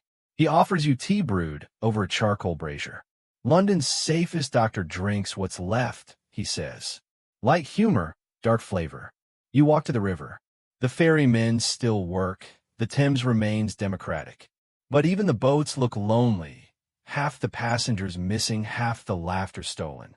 A merchant you once treated for gout stands by the quay, loading trunks onto a barge. He recognizes your mask and hesitates. "Doctor," he says, "do you think the air in Kent is cleaner?" You answer gently, "Only until London coughs again." He pretends not to understand, which is easier for both of you. Across the water, you see a line of wagons leaving through Bishopsgate, horses straining, servants clutching cages of birds and boxes of lace. One boy rides atop a trunk labeled silverware, handled gently. His expression suggests he has already seen worse things than tarnish. A curiosity worth a pause. Some servants were forced to remain, guarding houses their masters deserted. Many became caretakers, undertakers, and, ironically, landlords to silence. You meet one such man, sweeping the step of a grand house on Milk Street. "Master's gone to Oxford," he says. "Left me with the dog and the key." You glance inside. Empty hall, echo heavy as perfume. He adds, "The dog died." Then, after a beat, "Still got the key." That's London, irony worn like armor. At Smithfield Market, stalls now sell furniture, silver, and despair. People trade what once made them comfortable for what now might make them alive. A lady's mirror goes for a loaf of bread. A man sells his library by weight. You watch a clerk buy a candlestick shaped like an angel. "Reminds me of light," he says. You don't tell him angels rarely come cheap. Pause. Let the scene settle. Breathe slow. You're safe. The hum you hear isn't carts leaving. It's your fan, steady as time. You continue toward Covent Garden. The once proud arcades now smell of straw and vinegar. A man reads poetry to the pigeons, because audiences have become optional. His voice drifts through the colonnade. All flee, but death remains. You drop a coin in his hat. He nods. "God bless the masked ones. You're all that's left between us and the stories." You think stories are what's left for you. At Temple Bar, guards stop travelers leaving the city. They inspect papers, letters of health stamped with the mayor's seal. You hold your physician's badge. They let you pass, and then, remembering, call after you. "You're coming back, aren't you?" You answer, "Always." Outside the gate, you see the contrast like a wound's edge. On one side, London gray gasping. On the other, fields too green to feel polite. Children chasing chickens, breathing unmeasured air. A woman hanging linens that smell of rain instead of vinegar. You stand between worlds and feel the tug of each. One offers safety, the other meaning. You turn back toward meaning. A rider passes you, one of the gentry returning for property or penance. He asks if the city is survivable. You answer, "The city survives everyone." He nods as if that's both comfort and curse. Historians still argue whether the flight of the rich slowed or sped the plague. Perhaps it spread it wider, Perhaps it thinned the crowd. But in the parish lists, the poor stayed, the trade stayed, the bells stayed. London's backbone has always been those who cannot afford a run. You visit a baker who never left. He keeps loaves on the sill to cool in the open air. Bread's cheaper now, he says. So's sin. He laughs until he coughs. You hand him mint water. He waves you off. If I die, bury me in the oven. It's warm there. He means it kindly. As dusk falls, you return to your quarters. From the window, you watch the last carriage roll away, horses sweating, coachman wearing a mask of cloth soaked in wine. The wheels leave twin tracks in the mud, like quotation marks around the city's remaining sentence. You wonder how long before those tracks fill with rain, before the absence becomes part of the scenery. The plague doesn't notice who has titles. It only notices who has lungs. You remove the beak and rest it on the table beside your ribbon, your herbs, your button charm. You whisper, they'll come back when it's over.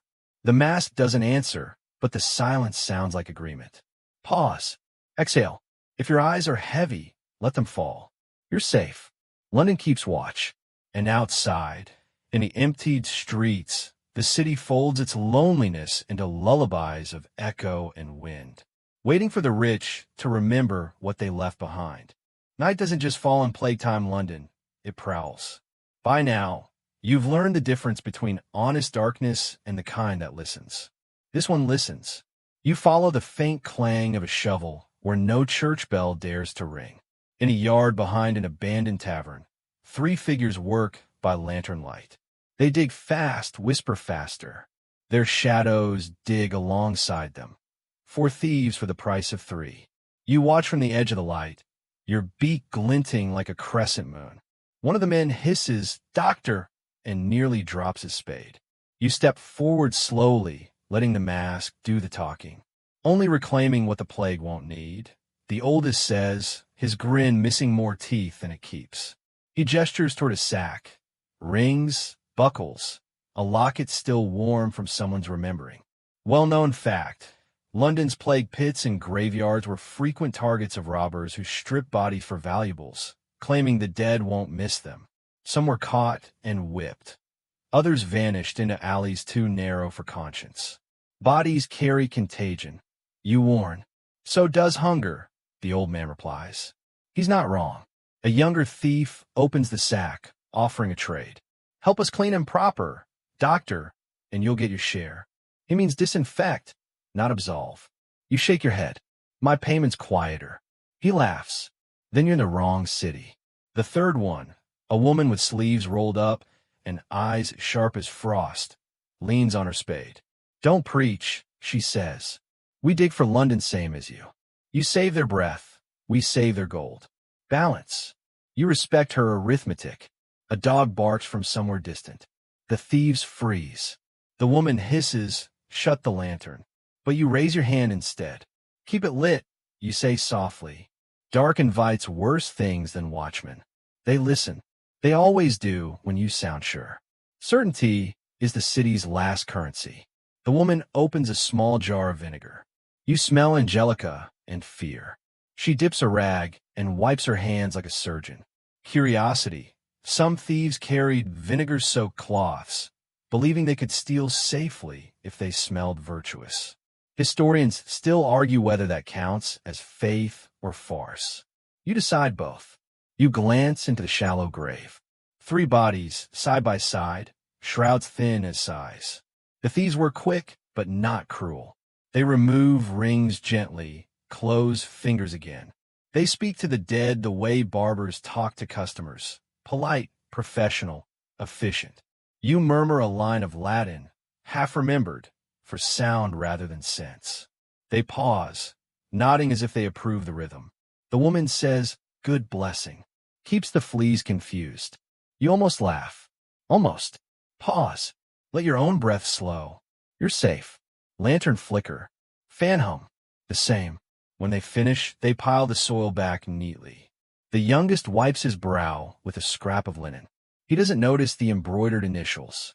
You do. He offers you a ring. Take it. For silence. You shake your head again. Keep it. Spend it on rosemary. He snorts. Rosemary don't buy bread. No, you say, but bread tastes better with clean hands. They shoulder the sack and melt into the fog, vanishing like punctuation marks erased from a long sentence. You stand a while, listening to the city's quieter hunger. From a nearby alley, someone whispers, "Bless you, doctor." You look but see no one. Maybe it was the ground. Historians still argue whether plague-time looting was crime or adaptation. Morality loses its borders when maps of survival are redrawn daily. Perhaps these thieves were London's accountants, balancing the books of death and dinner. You return to the street. A watchman nods from his corner, too weary to suspect anyone still awake for wickedness. You hand him a sprig of rosemary. For the smell, you say. He grins. For the rats? For everything. At your lodgings, you light a small fire and burn the ends of your gloves. Leather curls, smoke sighs, ashes fall into a tidy circle. You whisper to the ghosts of thieves and patients alike. We're all borrowing from tomorrow. You remove the mask, eyes stinging from vinegar fumes. Outside, the bells hesitate before striking, uncertain whether to count the living or the missing. Pause again. Let your shoulders loosen. You can close your eyes for a bit. The night will keep digging without you. Before sleep, you write a note in your ledger. Saw thieves tonight. Not wicked, only hungry. Then you add, almost as a prayer, may mercy be worth more than gold when this ends. You blow out the candle. The room fills with the small, clean dark that good men share with ghosts. And for the first time that week, you sleep before the city does. Rain whispers against the shutters as you step back into the lanes. London at night is a lantern held cupped in two hands. Every flame small, every shadow large. Your staff keeps the tempo, so your courage won't wander. The watchmen know you now. They nod without voices, saving breath for the hours that need it more. A brazier sulks at the crossroads, smoke drawn thin by wind that smells of river and rope. You angle the beak away from the gust. Juniper and wormwood climb the glass and make a narrow garden of the dark. The first house is a carpenter's. The Red Cross is older here, paint dulled by weather and prayers. Inside, candlelight lays a gold seam along the floorboards. His wife meets you with the calm of a person who has already done all the weeping she can afford. He lies on a bench he built, stubborn even in fever. You count the breaths, slow your own to match. In, 2, 3, out, 2, 3. Sleepy medicine. For him. For you. You ask about windows. She has opened them a finger's width, like a secret she keeps even from fear. You nod. Good. Fresh air is the evening's most obedient apprentice. A posy, bruised but loyal, rests in a mug by the bed. Rosemary stitched with red thread. The market's promise still holding. You add a spoon of mint water, cool his brow with vinegar cloth, and leave a note on the table. Windows/sips/quiet. Your handwriting tries to be a lullaby. Well-known fact. Many London households kept vigil by candle, measuring the night in taper inches and whispered psalms. Light was rationed like bread. Families learned to move in shadows without bruising the furniture of their days. You learn it too. Outside, the street performs its soft chorus. Distant bell, rats skitter, rope creak, the small cough of a window deciding to open further. You follow the sound to a narrow court where laundry lines hang like pale constellations. Their mother lifts a child to the sill for air. The boy blinks at your mask, then at the stars, then back at your mask, as if night had given him two constellations to choose from. You bow a little. He chooses the stars. The next door is a weaver's. Her shuttle sleeps on the loom like a bird that forgot to fly. She sits upright in a chair, fever making her spine a vow. You listen to the chest, crackle under breath, a kindling sound that isn't fire yet. Broth, you say, in windows. She nods. Her daughter, hair plaited for patience, asks whether the plague prefers silk to wool. Plague prefers closeness, you answer. Give it distance, and it grows lonely. She smiles as if loneliness were a punishment she understands. A curiosity hangs above the hearth. An abracadabra triangle pinned by a straight pin, letters shrinking to a point. You've seen dozens in the survivor's market. This one seems well tended, the parchment oiled to keep out damp. You touch your brim. Keep it, you say. It keeps you. Maybe not in breath, but in posture. And posture matters at midnight. You cross to a parish passage where puddles gather like coins waiting for a wish. Your staff finds the dry stones first. Your feet follow. A cat, a rare survivor among cold companions, steps out to inspect your beak with the professional disdain of a guildmaster. It grants you passage with a blink and disappears into the script of the alley. At a baker's, a watchman sits under a tilted awning, guarding the cross-marked door as rain edits the letters. He offers you a crust, end of yesterday. You break it in your glove and pocket a piece for later, a promise to yourself you plan to keep. He asks after news. You give him small things, a boy's window, a weaver's breath, the posy still holding its thread. He exhales. Small things count. Always, you say. Historians still argue whether night rounds saved anyone measurable, or simply gave names to hours that might otherwise have been unbearable. Was the doctor's lantern a cure, or a ritual that made endurance possible? London answers with doors that open a finger's width wider when your shadow passes. A bell tries 2 notes and then rests. The rain lightens. You cross towards St. Giles, where the streets remember how to be mud. There, a constable escorts you to a house where the latch is timid. Inside, a seamster whispers that he feels a weight on his chest, like a slab of wet timber. You lean close, counting as before. In 2, 3. Out 2, 3. Your own chest steadies, and it tries to copy. Breath is a teacher that doesn't mind repeating itself. You ask the wife to warm vinegar, to wring the cloth, and hold it like a small moon over his ribs. You show her the clockwork of the thing. 3 slow presses, 1 rest, listen, repeat. Ritual is medicine that remembers its lines. On the mantel, a tin medal of St. Roch glints in the candle. You recall the survivor's market, the boy's button charm looped to your wrist. You tap the button with a glove and imagine it ticking. Time kept by kindness. Pause. Let your shoulders sink. Fan hum. Lantern flame. Both steady now. Opposite, a shutter cracks. A neighbor's hand slides a cup of broth through with the care of a priest placing a host. The seamster drinks, sighs, and sleeps the kind of sleep that folds rather than falls. You whisper to the wife, windows at dawn. Small sips. Quiet. She repeats each word like beads. Back in the lane, your shadow kneels and stands with you as the ground dips and rises. You pass a door with the painted plea you've read 100 times. Lord, have mercy upon us, and answer it the way you have learned, by walking. At Holborn, you find the bellman cleaning his bell with vinegar. The sound sticks, he says, if I don't wipe it. You nod. Sounds like memories, need rinsing. You share what remains of your crust. He shares a swallow of courage from a tin cup labeled with no letters. Rain dots the tin like punctuation. The sentence it writes is simple. Continue. You turn onto a dockside lane where the Thames underlines everything with a low, familiar smell. A sailor stands outside a shut house, breathing into a pipe as if his lungs were bellows for a small, necessary forge. Doctor, he says, tipping his cap. Ship's clean, but shore isn't. You answer. Shore learns slower.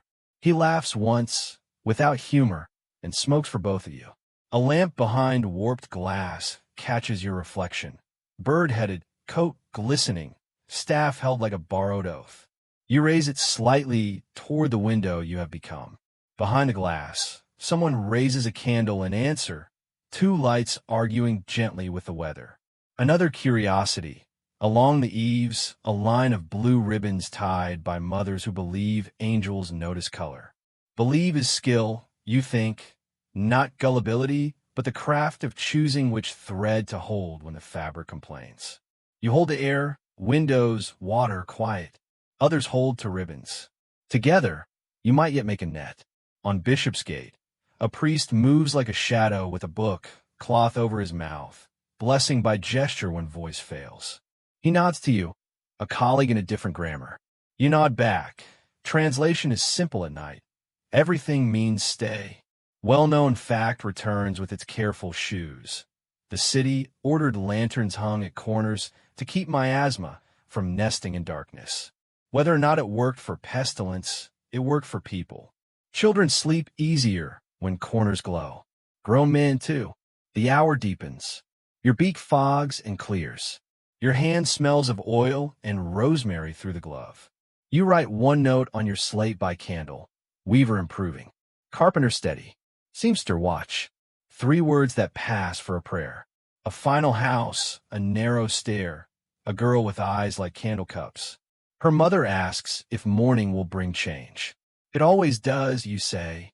You don't add that sometimes the change is simply a better word for the same weight. She seems to understand anyway. Pause once more. In 2, 3. Out 2, 3. If your eyes long to close, let them. I will walk the lane for you. You step back into the street as the rain empties its pockets. Somewhere, a cat leaps a gap too wide and lands anyway. Somewhere, a watchman hums a hymn that forgot its words and still finds its tune. Somewhere, a blue ribbon decides to keep its knot. The candle in your hand gutters, then corrects itself. You shield it with the curve of your glove and carry it across the alley as if it were a sleeping child. That is your whole profession tonight. Carry the light without letting it explain itself. Dawn will come later, gray as a ledger, ready to count what survived. For now, the city lets you pass once more, the lanes widening just enough to be a kind of mercy. Your staff taps the cobbles with the patience of a clock that forgot its numbers and kept time anyway. And London, breathing, bruised, awake, learns another hour. By late autumn, the city dries in strange places. Not the streets, those keep their faithful damp, but the houses, the lofts, the rafters where summer heat has been saving itself like kindling in a hymn book. You begin to notice it on rounds. That papery hush in ceiling beams, linen hung too long near a brazier, pitch stored by stairwells because rats dislike the smell. London has been smoking for months. Juniper, rosemary, tar, teaching the air a vocabulary of flame. A watchman at Fish Street Hill taps his pike against the bakery wall and says, almost casually, if the plague won't burn out, perhaps something else will burn it for us. He doesn't mean arson. He means destiny with a spark in its pocket. Well-known fact. The city is mostly timber, lath and plaster, thatch forbidden by law but surviving in stubborn patches. Ovens crowd the lanes. Coopers store barrels of pitch and oil. Shopfronts lean toward each other until roofs nearly shake hands. Fire, in London, is less a visitor than a neighbor. You pause under a row of bowing jetties and look up at the gutters stitched with rope and straw. Children carry small lanterns in courtyards, proud as beetles. Mothers keep kettles drawn and ladders ready. Odd domestic gear, like umbrellas for a drought. A curiosity. Some parishes require buckets and fire hooks to be kept by the door, with householders fined if hooks are found dull when the bell cries fire. Men sharpen iron, as if honing a future. Night falls crisp. The air has edges again. You visit a baker whose oven bricks tick as they cool, soft, contracting breaths. He sets bread on the sill and tells you he now sleeps with one shoe on. Fires run faster than fevers, he says. You don't want to be caught lacing. You remember the bellman polishing his bell with vinegar so the sound won't stick. Imagine the same bell shouting another word, water. You can almost hear the change of music, the quick drum of feet, the scrape of hooks, the shouted liturgy of neighbors forming a line from pump to door. The apprentice from the apothecary meets you near Pudding Lane with a paper parcel of herbs. She has added orange peel against the winter gloom. Smell how bright it is, she says, and it is sunset in a pocket. You think of peel and pitch and dry beams, and the way brightness likes to multiply. Astrologers, who were counting Mars and Saturn for plague, now point at comets with fire-tipped fingers. Pamphlets promise purgation by flame. A preacher says London is like a field that needs burning for next year's crop. Historians still argue whether the Great Fire that will come in 1666 truly ended the plague by cleansing rats and fleas, or whether the pest had already spent itself by winter. Whether flame cured bodies, fear, or reputation. Debate sets up its stall, as it always does, selling conclusions that never fit back in the packet. You pass a timber yard where resin scents the cold. Men stack boards higher than law recommends, praying the inspector has taken his own country holiday. On a post hangs a painted hand, pointing toward the nearest pump. Someone has written "Remember Water" under it in a hopeful, bossy scrawl. Pause here. Breathe in slow. Let your shoulders soften. If your room has a little fan hum, pretend it's the river wind. Safe. Unhurried. In a church porch, you share a bench with a priest who keeps a pail by his cassock. 4 sermons a week, he says, and 2 drills. He means bucket lines. Everyone learns the path from pump to pew, he adds, half humor, half order. You think of how the city has been practicing for a different disaster without quite knowing it. Braziers at corners, smoke in letterboxes, windows cracking for breath. London is a room that has learned to open itself, so it may have to open all at once. At the river, lightermen speak of sparks that ride sails like naughty weather. A sailor claims he saw a wharf catch from nothing but a spiteful gust and sun-tired rope. You smile inside the mask. Rope likes blame less than men do. In your ledger, you begin a new habit. A small flame drawn beside entries where thatch sits near chimney, where ovens share walls, where ladders lean on nothing. You are still a physician, but your notes are for another organ now, the city's skin. You revisit the carpenter from your night rounds. He's steadier, breath a little longer between coughs. See to your shavings, you say gently. He grins. Doctor, I sweep as if my broom were paid by the ember. Then, softer, do you think fire frightens pestilence? You answer with care. Fire frightens everything, even itself. On London Bridge, a trader sells fire tablets, pressed cakes of alum and salt to toss into flames. He swears they tame sparks like schoolmasters with switches. A boy buys one with a button on a string. Your boy, perhaps. And you remember the survivor's market, where courage was retail. Well-known fact returns with its ledger voice. City orders require hearth curfews, ovens sealed, and night watch to patrol the lanes crying, "Take care of your fire." You hear them now, the same men who rang for the dead, ringing for the living's roof beams. 2 choruses, 1 throat. Pause again. Eyes heavy? Let them be. Count your breath to 3 and back to 1. Even cadence. You're here. You cross Paternoster Row, where books sleep in wooden cradles. You touch a shop door and imagine pages as tinder, scripture as smoke, learning as a flock of blackbirds startled into the air. Memory tries to warn you in ways it cannot articulate. This is how prophecy often works. A hand on a latch, a sudden inventory of what could vanish. A man you've treated for fever steps from a doorway with a coal shovel on his shoulder. Never thought I'd fight flames, he says, but I've sharpened my hook. He shows you the blade, bright as new grammar. You wish all remedies were so clean-edged. Historians still argue which habits made the tinderbox. The overhanging upper stories, the close-packed yards, the dry late summer, the east wind that will come. Theories stack like lumber, orderly, combustible. If one catches, all will. You stop at your own door and lay the beak on the table. The herbs inside are dry and ready to flare. You empty them carefully into a small bowl and wet them with vinegar until the scent declares peace. Across the room, your ribbon bookmark glows in the candle's cone. The boy's button charm dull as a steady star. You straighten the water bucket by your hearth, a superstition pretending to be prudence. From the street, a fiddler pulls a slow line that sounds like light walking on wood. You let it carry you into stillness. The city seems to be inhaling, as if it knows a long exhale is coming. You write one last note. Teach windows. Teach water. Teach distance from heat as from breath. Then you add a quieter line, a habit you keep like a kind of prayer, and keep counting bread, candles, kindness. Outside, Somewhere, a baker banks his coals and promises them tomorrow. A mother lifts a lamp, checks the latch, kisses the flame with her breath to shorten it. London tucks itself in among rafters and rope and recipes for survival. You lie down, and the dark folds around you like unlit paper.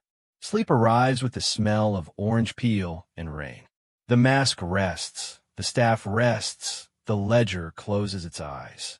But the worst was still to come, and when it comes, it will arrive bright. There comes a season when your face becomes a rumor.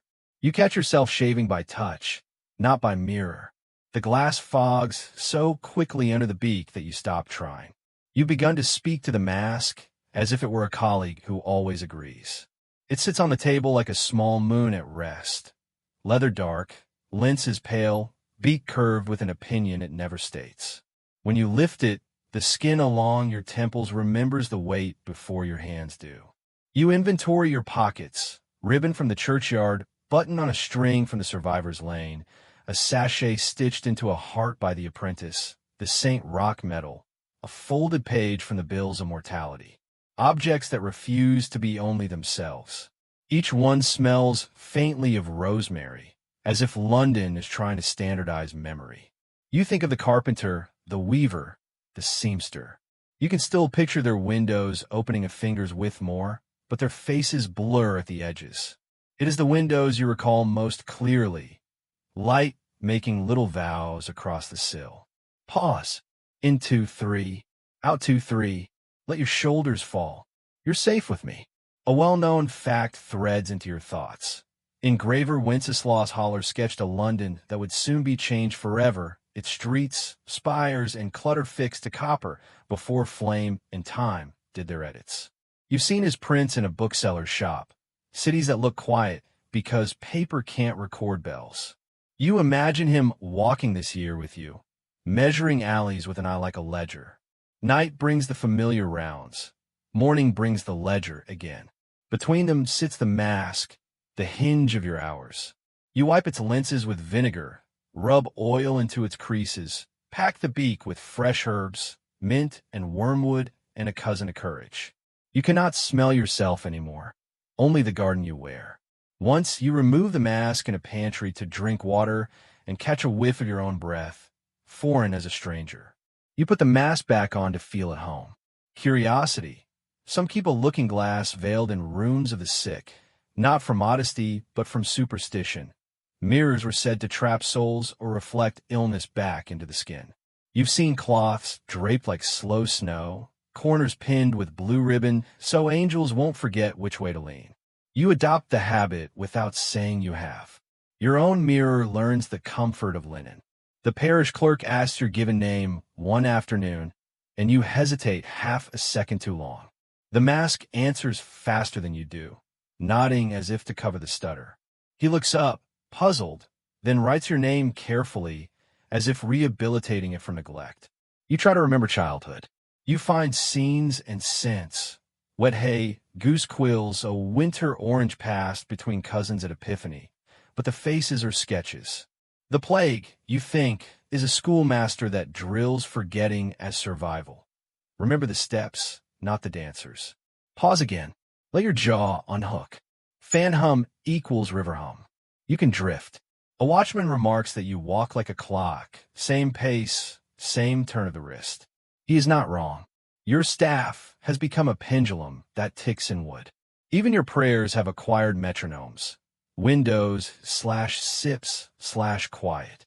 Historians still argue whether the famous beaked costume, so vivid in memory, was truly common in England or more a continental habit dramatized by later imagination.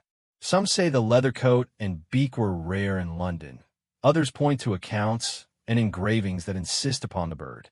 You glance at your reflection in a pane and consider that history sometimes misremembers on purpose, choosing the symbol that tells the most careful truth. At dusk you pass the closed playhouse again, door chalked with the promise of future laughter. You stand there longer than you mean to. You try to picture your own mouth laughing without the beak. It takes effort you didn't expect. The apprentice finds you and presses a new sachet to your glove. Pocket weather, she says, smiling. You ask her name because it has suddenly become important to be better than this forgetting. She says it softly. You repeat it like a vow, then tuck it beside the ribbon and the button. Light humor, gentle, the only kind that survives this far into the year, arrives at supper with the bellman. He insists his bell has learned to purr when he oils it and demonstrates to your grim satisfaction. The sound is almost kind. You tell him your mask snores when you set it beak down. He laughs, and for a breath the city is a kitchen. You visit the weaver. Her shuttle moves again, a slow river. She holds up a square of cloth and asks if the plague will stain it. Only with memory, you say. She chooses blue thread, the color angels notice. On your table, the ledger grows thick, a book learning to be a doorstop. You add a margin note you've avoided writing. Today, I forgot a face I loved. Then you add another, but the hand I held remembered how to squeeze mine. You decide the second line outweighs the first. Well-known fact returns as company. The city is beginning to cool. Winter will test both pest and people. Fires will burn longer. Windows will argue with weather, and the debate between fresh air and warm rooms will visit every hearth. You plan to preach windows that open like tiny saints and to bless every blanket you see. You dream, when you get the luxury of a street with no doors marked in red, of beaks hung up like retired tools, of rosemary growing for flavor rather than fear. In the dream, your face is still indistinct, but your hands are steady, and that feels like an honest trade. Pause once more. In 2, 3, out 2, 3. You're safe. Eyes heavy is allowed. You wake to a letter slipped under the door, edges pinpricked for smoke. A woman thanks you for counting gently the night her husband's breath loosened. She encloses a lock of hair tied with a thread the exact blue of the weaver's cloth. You set it in the ledger like a bookmark for kindness, the kind that opens to the right page when the day is heavy. Historians still argue whether mercy can be measured in ledgers. You think not, but you keep writing anyway. Numbers and names, windows and sips. Some arithmetic requires 2 alphabets. At the waterfront you stand alone and face the wind that carries ship scent and thaw. The beak points outward, as always, toward whatever comes next. You touch the mask's rim, the way a man touches a friend on the shoulder when words would make the thing smaller. Memory is a city, you decide. Alleys, courtyards, doors that stick, a few generous windows. The mask is the map you use while the streets are closed for repair. When the city reopens, you'll try to walk without it. If you must, you'll carry it like an umbrella, folded, respectful, unnecessary under a kind sky. But for now, the bird still breathes for you. You lift it, settle it, let the herbs teach the air its manners. Your hands know the buckles, your lungs accept the acoustics. The glass blurs, then clears. You step into the lane, and somewhere ahead, beyond this year, a bright edge waits with its own argument. Fire or dawn or both. You walk toward it, counting softly as if memory itself were listening for instructions. Dawn finds you half asleep in the chair by your window. For the first time in months, the city sounds almost shy. No bell, no cry, no wool dragging through the mud. Only wind, folding its sleeves after a long night's work. You stand and stretch, the coat creaking like an oldham. Outside, light wanders down Cheapside with a gentleness London nearly forgot. Mist rises from the river as if the Thames has chosen to exhale softly, not sigh. You breathe with it. In 2, 3, out 2, 3, a rhythm you taught to others and kept as your own secret medicine. The mask rests on the table beside the ledger, patient as always. Its lenses catch a square of morning and throw it back in quiet applause. You lift it once, the way a man checks a door that used to lock itself. Then set it down again, deliberate as a prayer.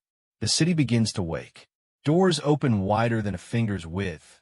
Windows swing like applause. Children's laughter tumbles between walls where silence once kept books. You hear a broom, a cart, the warm argument of sparrows. Well-known fact, By the years, in the plague would fade. The bills of mortality shrinking line by line until the clerks believed their own ink. London would still bury, but less desperately. It would cook, print, gossip again. And in the next September, fire would finish what fever began. Cleansing, cruel, unstoppable. You don't know that yet. All you know is this pause. A city between two disasters, breathing like someone who has survived a long swim. You take the ledger to the window and turn its pages. Names, numbers, scraps of mercy. You stop at the note that reads today, I forgot a face I loved, and add a correction. Tonight, I will try to remember everyone. You set the book aside and write something new on the back page. Windows/sips/quiet/rest. For commandments for any century. A knock at the door. It's the watchman, without his halberd. He brings bread, still warm, carried from the baker who survived. Doctor, he says, you can sleep now. His grin is thin but certain. You thank him, tear the loaf, share it. It tastes of smoke, salt, and a little astonishment. When he leaves, you sit with the half that remains and watch the light move across it. Simple food becomes proof of the extraordinary. Historians still argue how long the pest lingered. How many died unseen in alleys or at sea? How many masks like yours ever existed in England at all? But none debate this. London learned to rise again. Its heartbeat stubborn, irregular, human. You close the shutters halfway. The half-dark is gentle, neither night nor warning. You unlatch the coat, fold it once. You run a cloth over the beak's curve and whisper, well done. Even leather deserves thanks. The herbs inside are brittle now. You remove them carefully, one by one. Mint, sage, angelica. They fall into a basin with the sound of dry rain. You pour water over them and watch the steam make its small confession. For a moment, the air smells clean enough to trust. Pause. Breathe slower. Fan hum equals river hum. You're safe. You lie on the cot, eyes half open to the slice of light between shutters. Outside, a bell tries a cautious note, testing whether it still knows how.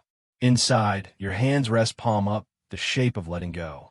You remember the weaver's blue thread, the boy's button charm, the apprentice's sachet. You picture each as a star, small but reliable. A constellation designed for sleep rather than navigation. You decide to follow it. The last thought before drifting. Maybe the mask kept you alive, but the kindness kept you human. The breath slows, becomes soundless. London continues to breathe for you. And for the first time, the city hums without fear. A lullaby in brick and fog. You dream of a street washed clean by rain, of open windows, of a voice somewhere saying, you can rest now.